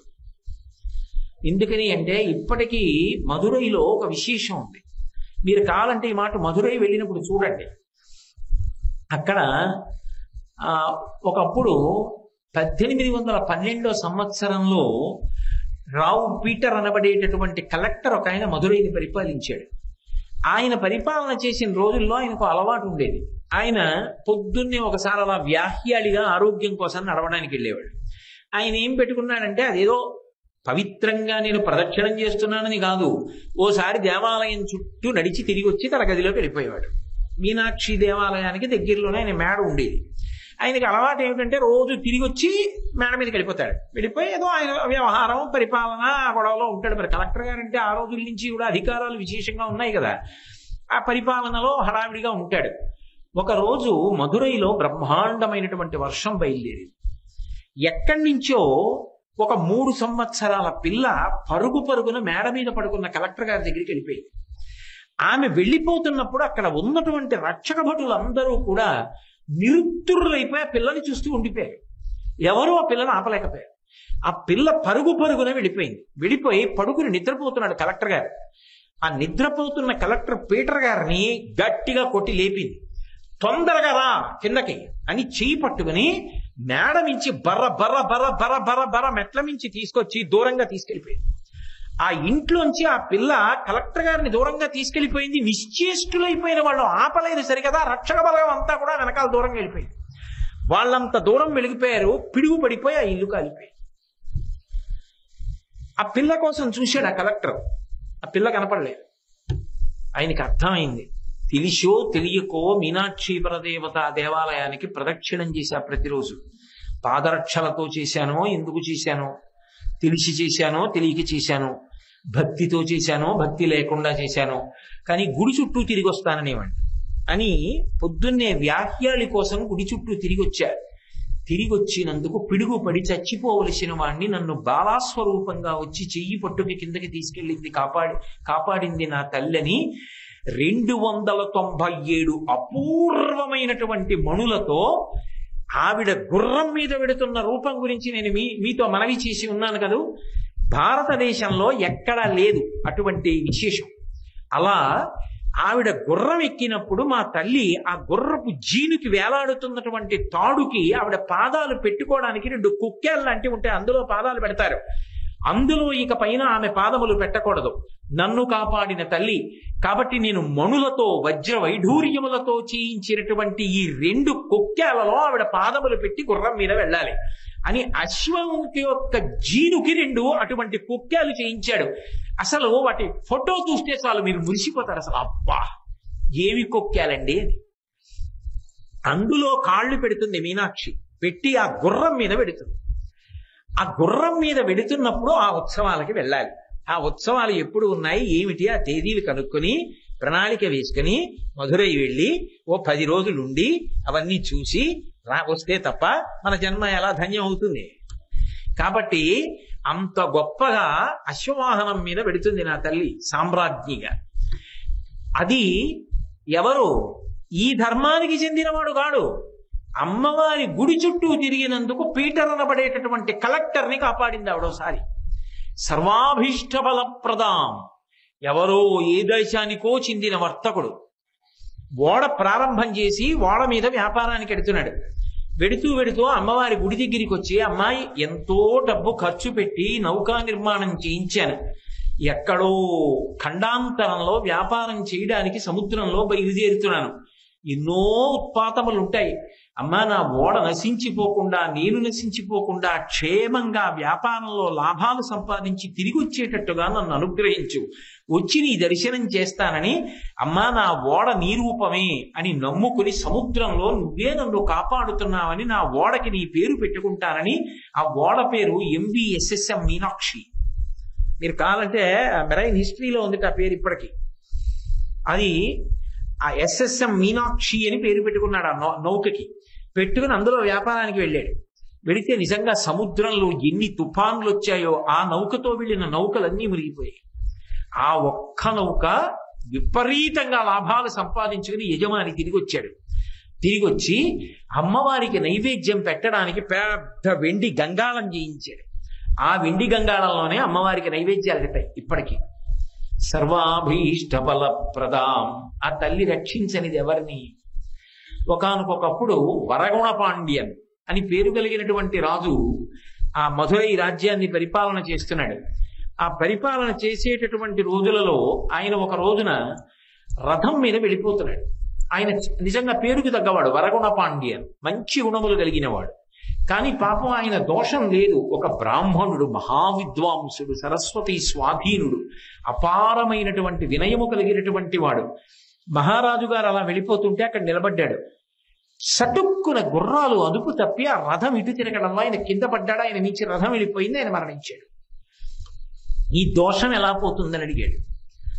ఓ బోలెడన్ని శాంతులు చెప్పారు, దానాలు చెప్పారు, అన్నీ చెప్పాడు. ఏవి చేసినా రాజుకు మనశ్శాంతి కలగల. నిస్తేజంగా అయిపోయాడు. ఎప్పుడూ ఏదో బెంగ పెట్టుకున్న వాడిలా ఉండేవాడు. ఆయన భార్య మంత్రిమండలి సలహా చెప్పారు, అలా కాదు, పిలిస్తే పలికే దైవం మీనాక్షి సోమసుందరులు, దేవాలయానికి వెళ్ళి వాళ్ళని ప్రార్థన చెయ్యండి, మీ దోషం పోయే మార్గం చెప్పమని అడగండి అన్నారు. వెళ్ళి దేవాలయంలో కూర్చుని కన్నీళ్లతో ప్రార్థన చేశాడు. నేను చేసిన పాపం ఎలా పోతుంది? ఒక విద్వాంసుండి తెలిసో తెలియకో, కావాలని కాదు, కానీ నా రథం వెళ్ళింది, మరణించాడు, నన్ను అనుగ్రహించి నా పాపం నుంచి నన్ను విమోచన చేయమని ప్రార్థన చేశాడు. చేస్తే సోమసుందరుడు మాట్లాడాడు, నువ్వు బెంగ పెట్టుకోకు, ఇప్పుడే ఈ దేవాలయం నుంచి బయలుదేరి నువ్వు ప్రయాణం చేసి వెళ్ళిపోతూ ఉండగా నీ ప్రమేయం లేకుండా నీ యొక్క గుర్రం, నీ పరివారం అలా వెడుతుండగా ఒక క్షేత్రాన్ని చేరుకుంటారు. దాని పేరు తిరువిడై మరుదూర్, మధ్యార్జునం అంటారు. కంచి కామకోటి పీఠాధిపత్యం వహించిన మహాపురుషులు చంద్రశేఖరేంద్ర సరస్వతి మహాస్వామి వారికి అత్యంత ప్రీతిపాత్రమైన క్షేత్రం. ఆ తిరువిడై మరుదూరు చేరుకుంటావు. అందులోకి వెళ్ళిన తర్వాత తూర్పు ద్వారంలోంచి లోపలికి వెళ్ళి దర్శనం చేసుకుని పశ్చిమ ద్వారంలోంచి బయటికి వెళ్ళిపో, నీ పాపం పోతుంది అన్నారు. మహారాజు గుర్రం ఎక్కి కూర్చున్నాడు. ఈశ్వర శాసనం, అది తిరువిడై మరుదూరు వెళ్ళిపోయింది. ఆ మధ్యార్జున వెళ్ళిన తర్వాత రాజు తూర్పు ద్వారం దగ్గర దిగాడు. ఇప్పటికీ ఆ క్షేత్రంలో అదే ఆచారం. నేను దర్శనానికి వెళ్ళినప్పుడు కూడా అదే ఆచారం. వెళ్ళాం కదా మనం. ఆ క్షేత్రం లోపలికి వెడుతున్నప్పుడు ఒక లక్షణం ఉంది. శివపార్షదులు ఏం చేస్తారంటే మనిషిని ఆవహించి ఉన్న పాపములను అక్కడ నిలబెట్టేస్తారు. ఆ లోపలికి వెళ్ళిన తర్వాత అవి కదలడానికి అవకాశం ఇవ్వరు. ఇంకా ఆ వ్యక్తి ఎట్నుంచి వెళ్ళాడో అటు నుంచి బయటికి రాడు. పశ్చిమ ద్వారంలోంచి కానీ ఇతర ద్వారంలోంచి కానీ వెళ్ళిపోతాడు. వెళ్ళిపోతే పాపములు అక్కడే నశించిపోతాయి. అంటే అస్తమానం చేసి అలా వెళ్ళమని కాదు. ఈశ్వరుడు అంత అమాయకుడు కాడు, రానివ్వడు కూడా. మనసు మారాలి. చేసిన పాపం పోగొట్టుకుని సమాజం కోసం బ్రతకడం అలవాటు కావాలని కోరుకోవాలి. అప్పుడు ఈశ్వర అనుగ్రహం కలుగుతుంది. కాబట్టి ఆ తిరువడైమరుదూరు క్షేత్రంలోకి ప్రవేశించాడు మహారాజు. తూర్పు ద్వారంలోంచి లోపలికి వెళ్ళాడు, పశ్చిమ ద్వారంలోంచి బయటికి వెళ్ళాడు. పోయిందంతే. మనకి శ్రీశైలంలో ఎలా తెల్లమద్ది చెట్టు స్థలవృక్షమో ఇప్పటికీ తిరువిడైమరుదూరులో తెల్లమద్ది చెట్టు స్థలవృక్షం. అక్కడ ప్రత్యేకం ఇనప గేటు పెట్టి తాళం వేసి రక్షించుకుంటారు వాళ్ళు. కాబట్టి అంత గొప్పగా ఒకనాడు తను కావాలని చేయకపోయినా దోషం చేసినటువంటి మహారాజుని కాపాడింది ఆ తల్లి. శంకరుడి చేత చేయిస్తుంటుంది ఒక్కొక్కసారి. ఎందుకని అంటే ఆమె పరిపాలకురాలు. ఆమె ఏమంటే ఆ ఉపకారం చేయండి కాస్త వాళ్ళకి అంటే ఆయన వెంటనే ఔదల దాల్చి ఉపకారం చేస్తుంటాడు. ఇంకా విచిత్రం, ఒక్కొక్కసారి మహారాజులకు కూడా ఆశ్చర్యకరమైనటువంటి కష్టాలు వచ్చాయి. ఎందుచేత అంటే ఒకప్పుడు ఆ పాండ్యరాజు మధురైని పరిపాలన చేస్తున్నటువంటి రోజుల్లో ఉత్తర భారతదేశం నుంచి యమనాథన్ అని పేరు కలిగినటువంటి ఒక గొప్ప సంగీత విద్వాంసుడు వచ్చాడు. ఆయన వచ్చి నేను ఆలాపన చేస్తాను, ఇన్ని రాగాలు పాడతాను అని చెప్పి ఆయన సంగీతాన్ని ఆ మహారాజు ముందు ప్రదర్శించాడు. నిజమే, ఆయనలా పాడగలిగిన వాళ్ళు ఎవరు ఉండరు. మహారాజు చాలా సంతోషించి అపూర్వమైనటువంటి కానుకల చేత సత్కరించాడు. సరస్వతీ కటాక్షం ఉండడం ఒకెత్తు, వినయం ఉండడం ఒకెత్తు. వినయం లేని సరస్వతీ కటాక్షం సమాజమునకు భరింపరానిదైపోతుంది. అందులోంచి వచ్చేటటువంటి అహంకారం పరమ గర్హనీయమవుతుంది.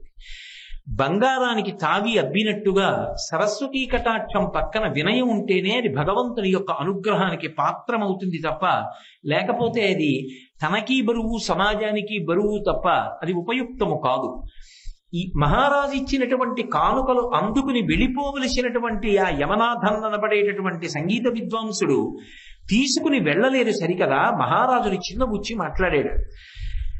అసలు నా వంటి విద్వాంసుడు మీ రాజ్యంలో ఎక్కడైనా ఒకడు ఉంటే కదా, ఉండి ఎప్పుడైనా సంగీతం వింటే కదా అసలు నా సంగీతానికి ఎంత బహుమతులు ఇవ్వాలనేటటువంటి విషయం నీకు ఎరుకలోకి వచ్చేది. మహారాజు చాలా చిన్నబుచ్చుకున్నాడు. వీడికి సరస్వతీ కటాక్షం ఉంది, కానీ వీడికి వినయం లేదు. కానీ నాకొక్క విషయం తెలుసు, సరస్వతీ కటాక్షం ఉండి ఆ భగవద్భక్తి కూడా కలిగినటువంటి వాడి ముందు ఇలా వదరి మాట్లాడేటటువంటి వాడు నిలబడలేడు. కాలపరీక్షలో ఎవడి కోరుకోకపోయినా కీర్తి వెంటపడుతుంది అంటే ఆ వినయము భక్తి కలిగిన వాడి వెంట పడుతుంది తప్ప, నాకు సరస్వతీ కటాక్షం ఓటి ఉంది నా వెంట జనం పడాలంటే పడరు. పడలేదు కదా అని ఏడిస్తే అదో దోషం తప్ప దాని వలన వచ్చే ఉపయోగము ఉండదు. ఇదే ఆ మహారాజు నిర్ధారించాడు. భక్తి సరస్వతీ కటాక్షము ఉన్నవాడు ఎవరుంటాడో అటువంటి వాడి ముందు కేవల సరస్వతీ కటాక్షం ఒక్కటే ఉన్న వీడు నిలబడడు. అప్పుడు తప్ప వీడికి వినయం రాదు, వీడికి భక్తి రాదు. వీడు నన్ను ధిక్కరించడం మాట అలా ఉంచండి, వీడికి వినయం రావాలి జీవితంలో, లేకపోతే వీడు బాగుపడడు. అందుకని నా దేశంలో ఇంత గొప్ప విద్వాంసుడు కాడు. ఇంత గొప్ప విద్వాంసుడు కాకపోయినా అపారమైనటువంటి భక్తి తత్పరుడైనటువంటి విద్వాంసుడు ఒక ఆయన ఉన్నాడు.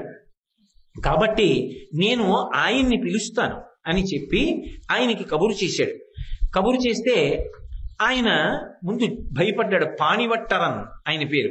పాణివట్టరన్ అని పిలువబడేటటువంటి విద్వాంసుణ్ణి పిలిచి, రేపటి రోజున సాయంకాలం నువ్వు ఈయనతో సంగీతంలో పోటీ పడాలన్నాడు. ఆ వచ్చినటువంటి యమనాథం పేరు వినగానే పాపం ఈయనకి కూడా భయం వేసింది. సామాన్యుడు కాడే, అపారమైన విద్వాంసుడు, ముఖాముఖి సంగీతంలో ఈయన్ని నేనేం తట్టుకుంటాను. కానీ ఆయన మహారాజు శాసనం కాదనకూడదు, దేశ గౌరవం. ఆయన ఎవ్వరికీ చెప్పలేదు. తిన్నగా మీనాక్షి పరదేవత దేవాలయంలో వెళ్ళాడు. భారతదేశంలో ఎక్కడా లేని విధంగా ఒక్క మీనాక్షి దేవాలయంలో ఒక విశేషం ఉంది. గోడ మీద ఒక యంత్రం ఉంటుంది, అందులో సంగీతంలో రాగాలకి సంబంధించిన నొటేషన్స్ అన్నీ ఉంటాయి. గురు శిష్యులు ఇద్దరు కింద కూర్చుంటే పైన చూస్తూ నొటేషన్స్ చెప్తూ రాగాలు నేర్పుతారు. అంత గొప్పగా లిఖించారు యంత్రంలోకి. అది ఒక్క మధురైలోనే కనపడుతుంది. మధురై సంగీతానికి పెట్టింది పేరు. ఆ తల్లి సరస్వతీ స్వరూపం, ఆమె ఏమి కాదు కనుక ఆయన వెళ్ళి మీనాక్షి పరదేవత ముందు, సోమసుందరుడి ముందు నమస్కారం చేసి, అయ్యా నేను ఆయనంత విద్వాంసుణ్ణి కాను, నాకు ఆయన వచ్చినంత చదువు రాదు, మిమ్మల్ని నమ్ముకుని నేను సంగీతం నేర్చుకుని మీ మీద 4 పాటలు పాడుతున్నాను. కానీ ఇవాళ అనుకోని రీతిలో అటువంటి విద్వాంసుడిని ఢీకొట్టవలసి వచ్చింది. నా యొక్క యోగక్షేమములు మీరే చూడాలి. నేను గెలిచి దేశం యొక్క గెలుపుగా మారి దేశం యొక్క వైభవం మీరు నిలబెట్టాలి. యథార్థమునకు నేను ఆయనంత విద్వాంసుణ్ణి కాను, కానీ నన్ను మీరు నిలబెట్టాలని అడిగాడు తప్ప ఆయన అహంకారం గురించి ఆయన మాట్లాడలేదు. అది ఆయన వినయం. వెళ్ళిపోయాడు ఇంటికి. రేపు పొద్దున్న పరీక్ష. ఆ రోజు సాయంకాలం ఈ యమనాథన్ అనబడేటటువంటి విద్వాంసుడు మహారాజు ఇచ్చినటువంటి ఒక విడిది గృహంలో ఉన్నాడు. ఒక కట్టెలు కొట్టుకుని వెళ్ళిపోతున్నటువంటి ఒక సామాన్యమైనటువంటి వ్యక్తి ఆయన ఉన్నటువంటి ఇంటి అరుగు మీద ఆ కట్టెల మోపు దింపి తలపాగా విప్పి దులిపి కాసేపు ప్రశాంతపడడానికి ముఖం తుడుచుకుని చేతులు తుడుచుకుని అరుగు మీద కూర్చుని ఓ రాగం పాడడం మొదలుపెట్టాడు. లోపల ఉన్నటువంటి యమనాథన్ విన్నాడు. అబ్బా, అద్భుతంగా ఉంది ఈ రాగం, ఏదో అసలు ఎప్పుడు వినలేదే, అసలు ఆ కీర్తన ఏమిటి అంత గొప్పగా ఉంది, రాగం ఏమిటి అంత గొప్పగా ఉంది అని బయటికి వచ్చాడు. బయటికి వచ్చి విన్నాడు. ఆయన ఏదో కొద్దిగా పాడి వదిలిపెట్టేశాడు. ఏమయ్యా నువ్వు పాడిన రాగం ఏమిటి, ఆ కీర్తన ఏమిటి, ఎక్కడిది, నీ గురువు ఎవరు, ఎలా నేర్చుకున్నావు అన్నాడు. ఆయన అన్నాడు, నేను పాణిపట్టరం యొక్క శిష్యుణ్ణి. శిష్యుణ్ణి అని చెప్పడం కన్నా అర్హత పోయిన శిష్యుణ్ణి అని చెప్పడమే ఉచితం. ఎందుకని అంటే ఆయన దగ్గర సంగీతం నేర్చుకుందామని వెళ్ళాను. పాపం మా గురువు గారి తప్పు లేదు. రాత్రింబవళ్ళు కష్టపడి పాఠం చెప్పారు. కానీ నాకు అసలు కంఠం విప్పి పాఠం రాలేదు. ఆయన ప్రయత్నించి ప్రయత్నించి ప్రయత్నించి, ఒరే మిగిలిన శిష్యుల్లా నువ్వు పాడలేకపోతున్నావు, నీ జన్మ పాడడానికి పుట్టలేదురా, కాబట్టి బెంగ పెట్టుకోకు, నీ శరీర పోషణకి వేరు వృత్తి ఎంచుకో అని పంపించేశారు. మా గురువు గారు పాపం నా ఆర్తి చూసి పాట నేర్పాలని కొన్ని నెలలు పరిశ్రమిస్తే నాకు ఇదిగో ఈ పాటి సంగీతం వచ్చింది. మా గురువు గారి దగ్గర నిజంగా శిష్యులు అనిపించుకున్న వాళ్ళు, శిష్యుల్లో ఉద్దండులు అనిపించుకున్న వాళ్ళు, ఆ శిష్యులకు పాఠం చెప్పే మా గురువు గారు వీణ పట్టుకు పాడుతుంటే సరస్వతి పాడుతున్నట్టుంటుంది. నేను పాడితేనే మీకు ఇలా ఉందే అని ఆ కట్టెల మోపు తల మీద పెట్టుకుని వెళ్ళిపోయాడు.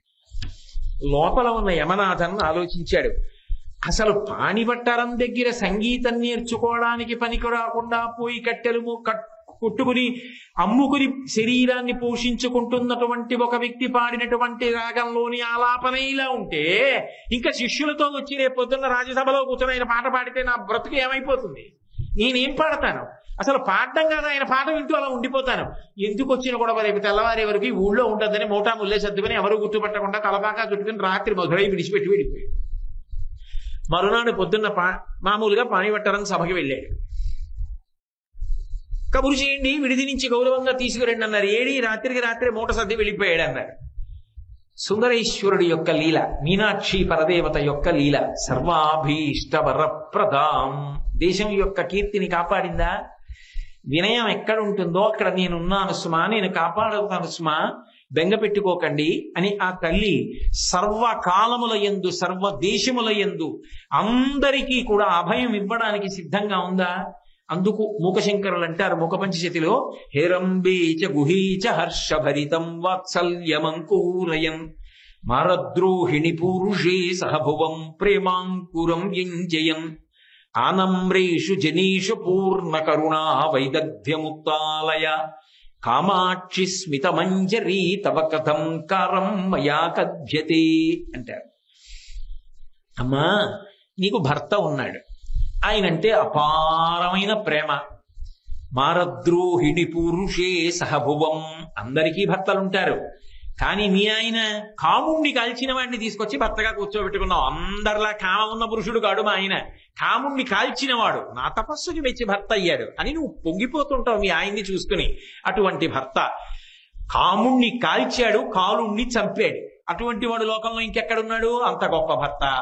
హేరంబేచ, పెద్ద కొడుకు విఘ్నేశ్వరుడు చూస్తే ఆదో పూజ్యో గణాధిప, మహానుభావుడు, ఎప్పుడూ తండ్రి పక్కన ఉంటాడు. హేరంబుడిని పేరు.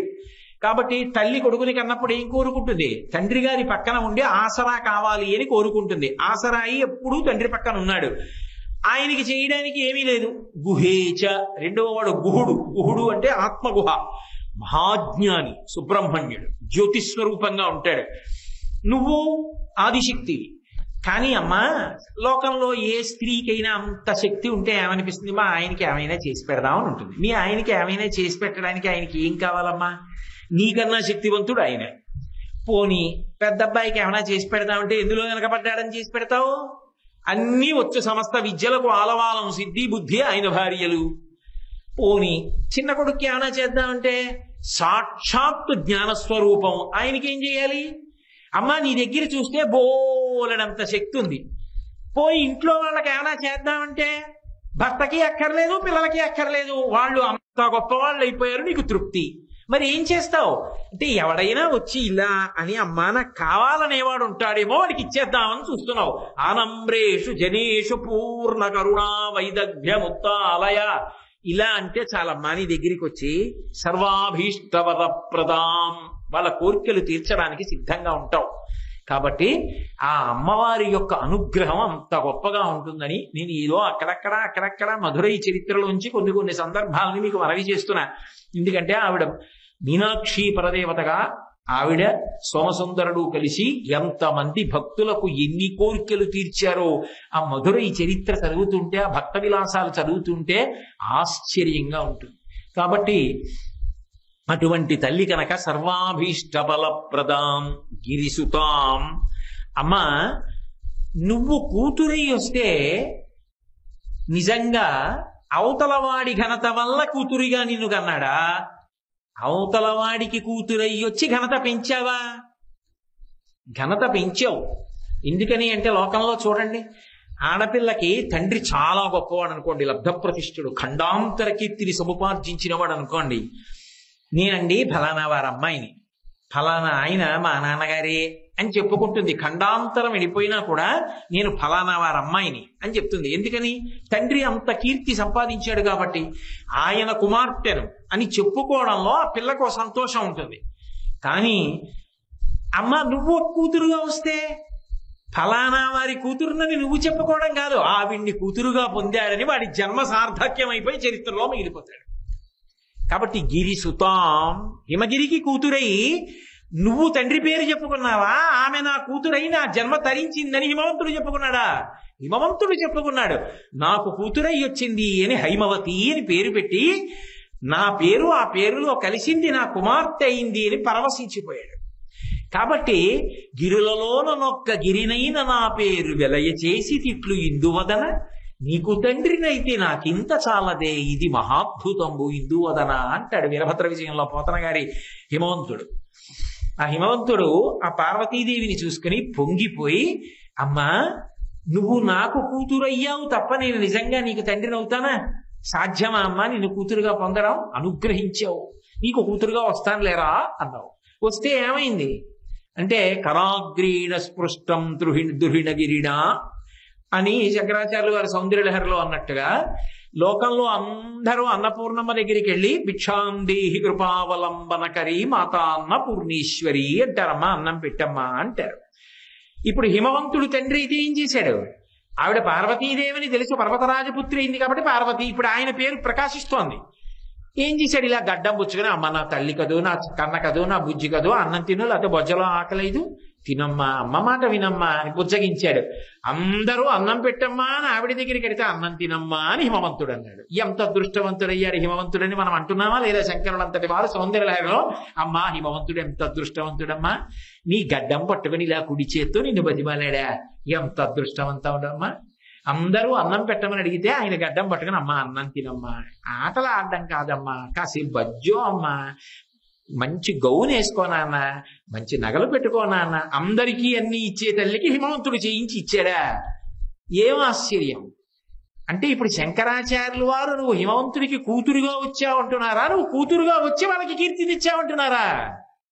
అంటే అమ్మా నువ్వు అనుగ్రహించాలనుకుంటే నీ అనుగ్రహానికి అంతు లేదు.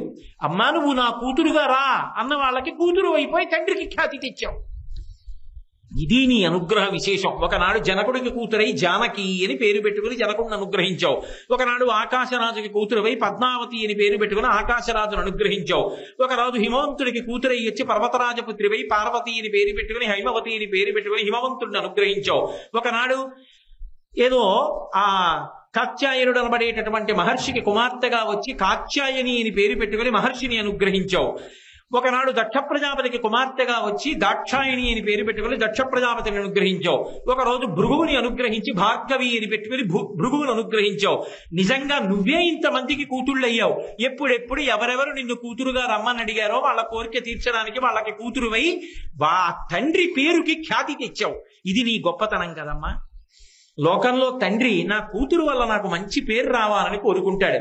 కానీ నువ్వు తండ్రికి కీర్తిని పుట్టడం వల్లనే ఇచ్చేశావు. ఆమెకి తండ్రి అయ్యాడు అని చెప్పి లోకంలో శాశ్వతమైన కీర్తి పొందారు. కాబట్టి అమ్మా ఎంత కీర్తిని ఇవ్వగలిగిన అంటే యశస్విని. లోకంలో ఎవరికి ఏ కీర్తి వచ్చినా ఒక వ్యక్తిని చూడగానే ఆయనండి అని ఆ తర్వాత ఏ మాట అన్నా అది ఆవిడ అనుగ్రహం వల్ల వచ్చిన కీర్తి. ఆయన ఎంత బాగా మృదంగం వాయిస్తారో తెలుసా, ఆయన ఎంత బాగా పాట పాడతారో తెలుసా, ఆయన ఎంత బాగా కవిత్వం చెప్తారో తెలుసా, ఆయన ఎంత మంచి అధికారో తెలుసా, ఆయన అని ఏదన్నా ఆయన అది అవడానికి కావలసిన విభూతిని ఆవిడిచ్చి వాడికి కీర్తినిచ్చి వాడు కీర్తివంతుడై అందరి చేత పొగడబడుతుంటే తాను సంతోషిస్తుంటుంది అమ్మాయి. కాబట్టి అమ్మా నువ్వు మహాతల్లి ఎంత గొప్పదానివి అంటే గిరిసుతాం వాణీరమా సేవితాం భక్తాభీష్ట ఫలప్రదాం గిరిసుతాం వాణీరమా సేవితాం. ఆ తల్లి ఎప్పుడూ కూడా వాణి రమ ఇద్దరి చేత సేవింపబడుతూ ఉంటుంది. వాణి అంటే సరస్వతీదేవి, రమ అంటే లక్ష్మీదేవి. ఇద్దరూ కూడా పరబ్రహ్మస్వరూపం కనుక ఆవిడ పక్కన నిలబడి వింజామరతో సేవ చేస్తూ ఉంటారు. వ్యాస భగవానుడు కూడా లలితా సహస్రనామ స్తోత్రం చేస్తున్నప్పుడు సచామర రమావాణి సవ్యదక్షిణ సేవిత అంటాడు. కుడి చేతి పక్కన సరస్వతీదేవి ఉంటుంది, ఎడం చేతి పక్కన లక్ష్మీదేవి ఉంటుంది. ఎడం చేతి పక్కన ఉన్న వాళ్ళకన్నా కుడి చేతి పక్కన ఉన్న వాళ్ళు ప్రధానులు అని గుర్తు. కుడి చేతి పక్కన సరస్వతీదేవిని ఎందుకు ఉంచుతారంటే సరస్వతీ కటాక్షం లేని లక్ష్మీ కటాక్షం భయహేతు, పతనహేతు. బోలెడు డబ్బు ఉంది, దేనికి ఖర్చు పెట్టాలో తెలియదు, తప్పుగా ఖర్చు పెట్టాడు అనుకోండి పాపం. పైగా ఎక్కడ సంతకం పెట్టాలన్నా భయం. సరస్వతీ కటాక్షం ఉందనుకోండి, లక్ష్మీ కటాక్షం లేకపోవడం ఉండదు. విద్వాన్ సర్వత్ర పూజ్యతి. ఆయన ఆఖరికి పలహారం పొట్లం తీసుకెళ్ళడం మర్చిపోయినా ఎక్కడికి వెళ్ళి కూర్చున్నా ఎవరో వచ్చి నమస్కారం పెట్టి 2 పళ్ళు ఇస్తారు. విద్వాంసుడికి దూరభూమి లేదు, అంతటా గౌరవింపబడతాడు. కాబట్టి సరస్వతీ కటాక్షం ఉంటే లక్ష్మీ కటాక్షం ఉండి తీరుతుంది. కాబట్టి ఆ ఇద్దరూ కూడా పక్కన నిలబడి వింజామరలు వేస్తూ ఉంటారు. ఆ మీనాక్షి పరదేవత పాదముల దగ్గర ఇలా వంగాడు అనుకోండి, వంగినప్పుడు ఇటువైపు నుంచి వేస్తున్న వింజామర యొక్క గాలి తగులుతుంది, ఇటుపక్క నుంచి లక్ష్మీదేవి వేస్తున్న వింజామర గాలి తగులుతుంది. అప్పుడు ఏమవుతుంది? సరస్వతీ కటాక్షము లక్ష్మీ కటాక్షము 2 వస్తాయి. ఎంత వస్తాయి అంటే మళ్ళీ శంకరాచార్యులు వారే సౌందర్యలహరిలో చెప్పారు, సరస్వత్యా లక్ష్మ్యా విధిహరి సపత్నో విహరతే రతేహ పాతివ్రత్యం శిథిలయతి రమ్యేన వపుషా చిరంజీవన్నేవ క్షపిత పశుపాశవ్యతికరః పరానందాభిక్యం రసయతి రసం తద్భజనవాన్ అన్నారు. ఎంత సరస్వతీ కటాక్షం వస్తుందంటేట సరస్వతీదేవి భర్త అయిన బ్రహ్మగారు అనుకుంటాట, ఒరే అసలు నాకు కదా సరస్వతీదేవి భార్య, నాకు ఉండవలసిన కటాక్షం కన్నా వీడికి ఎక్కువ కటాక్షం ఉందే అని బ్రహ్మగారు అసూయపడేంత సరస్వతీ కటాక్షం వస్తుందిట. అదేమిటి లక్ష్మీదేవి కటాక్షం నాకుండవలసిన దానికన్నా వీడికి ఎక్కువ ఉందే అని విష్ణు అసూయపడవలసినంత లక్ష్మీ కటాక్షం వస్తుందిట. ఎంత ఉన్నా పగలు చూస్తే రాత్రి కల్లోకి వచ్చేంత భయంకరమైన రూపం అనుకోండి, ఉపయోగమే ఉంది. అలా కాకుండా రతీదేవి పాతివ్రత్యం శిథిలమయ్యేంత అందగాడవుతాట. అంటే లోకంలో అందగాడు అంటే మన్మధుడిని చెప్తారు. మన్మధుడి భార్య అయిన రతీదేవి ఆ పురుషుణ్ణి చూసి అబ్బమ్మా ఆయన కన్నా బాగున్నాడే అంటుందిట. అలా పరపురుషుణ్ణి పొగడ్డం మరి పాతివ్రత్యం శిథిలమైందిగా. అందుకని రతేహ పాతివ్రత్యం శిథిలయతి రమ్యేన వపుషా, అంత అందం వచ్చి చిరంజీవన్నేవ చాలా కాలం దీర్ఘాయుష్మంతుడై కొడుకులు మనవలు మునిమనవల్ని చూసి క్షపిత పశుపాశం వ్యతికరః, అజ్ఞానం పోయి జ్ఞానం కలిగి నేను కేవలము జీవుడను కాను, నేనే బ్రహ్మము అని తెలుసుకుని జీవ బ్రహ్మైక్య స్థితిని పొంది ఆ జ్ఞానము వలన ఇక్కడే మోక్షాన్ని పొంది చిట్ట చివర శరీరం పడిపోయిన తరువాత వచ్చేటటువంటి మోక్షం విదేహ మోక్షం అంటారు. ఇక్కడ ఉండగానే ఆ జ్ఞానము చేత నేను శరీరము కాదు ఆత్మ అనేటటువంటి అద్వైతానుభూతిని పొందడం అనేటటువంటిది ఎందువల్ల వస్తుంది అంటే, అమ్మా త్వద్భజనవాన్, నీ యొక్క అనుగ్రహాన్ని ఎవడు పొందుతున్నాడో వాడు వాణీ రమా సేవితాం, సరస్వతీదేవి లక్ష్మీదేవుల చేత సేవింపబడేటటువంటి నీ యొక్క అనుగ్రహాన్ని పొందుతున్నాడు. కాబట్టి వాళ్ళ అనుగ్రహాన్ని కూడా పొంది ఈ లోకంలో ఎన్ని పొందాలో అన్ని పొంది చిట్ట చివర మోక్షాన్ని కూడా పొందుతున్నాడు. పునరావృత్తి రహిత శాశ్వత శివ సాయుధ్య స్థితిని పొందగలుగుతున్నాడు. ఇన్ని ఇవ్వగలిగినటువంటి క్రియాశక్తి స్వరూపానివి అమ్మా మీనాక్షి, నీది పరమాద్భుతమైనటువంటి స్వరూపమని శంకర భగవత్పాదులు ఈ శ్లోకం ద్వారా కీర్తించి ఆ అమ్మవారిని పరమ భక్తితో చూడగానే మురిసిపొమ్మని మనకందరికీ అందించినటువంటి వేరొక రత్నం. ఒక్కసారి ఇవాళ పూర్తి చేసిన శ్లోకాన్ని మళ్ళీ అందాం. ముక్తాహార లసత్కిరీట రుచిరాం పూర్ణేందు వక్త్ర ప్రభాం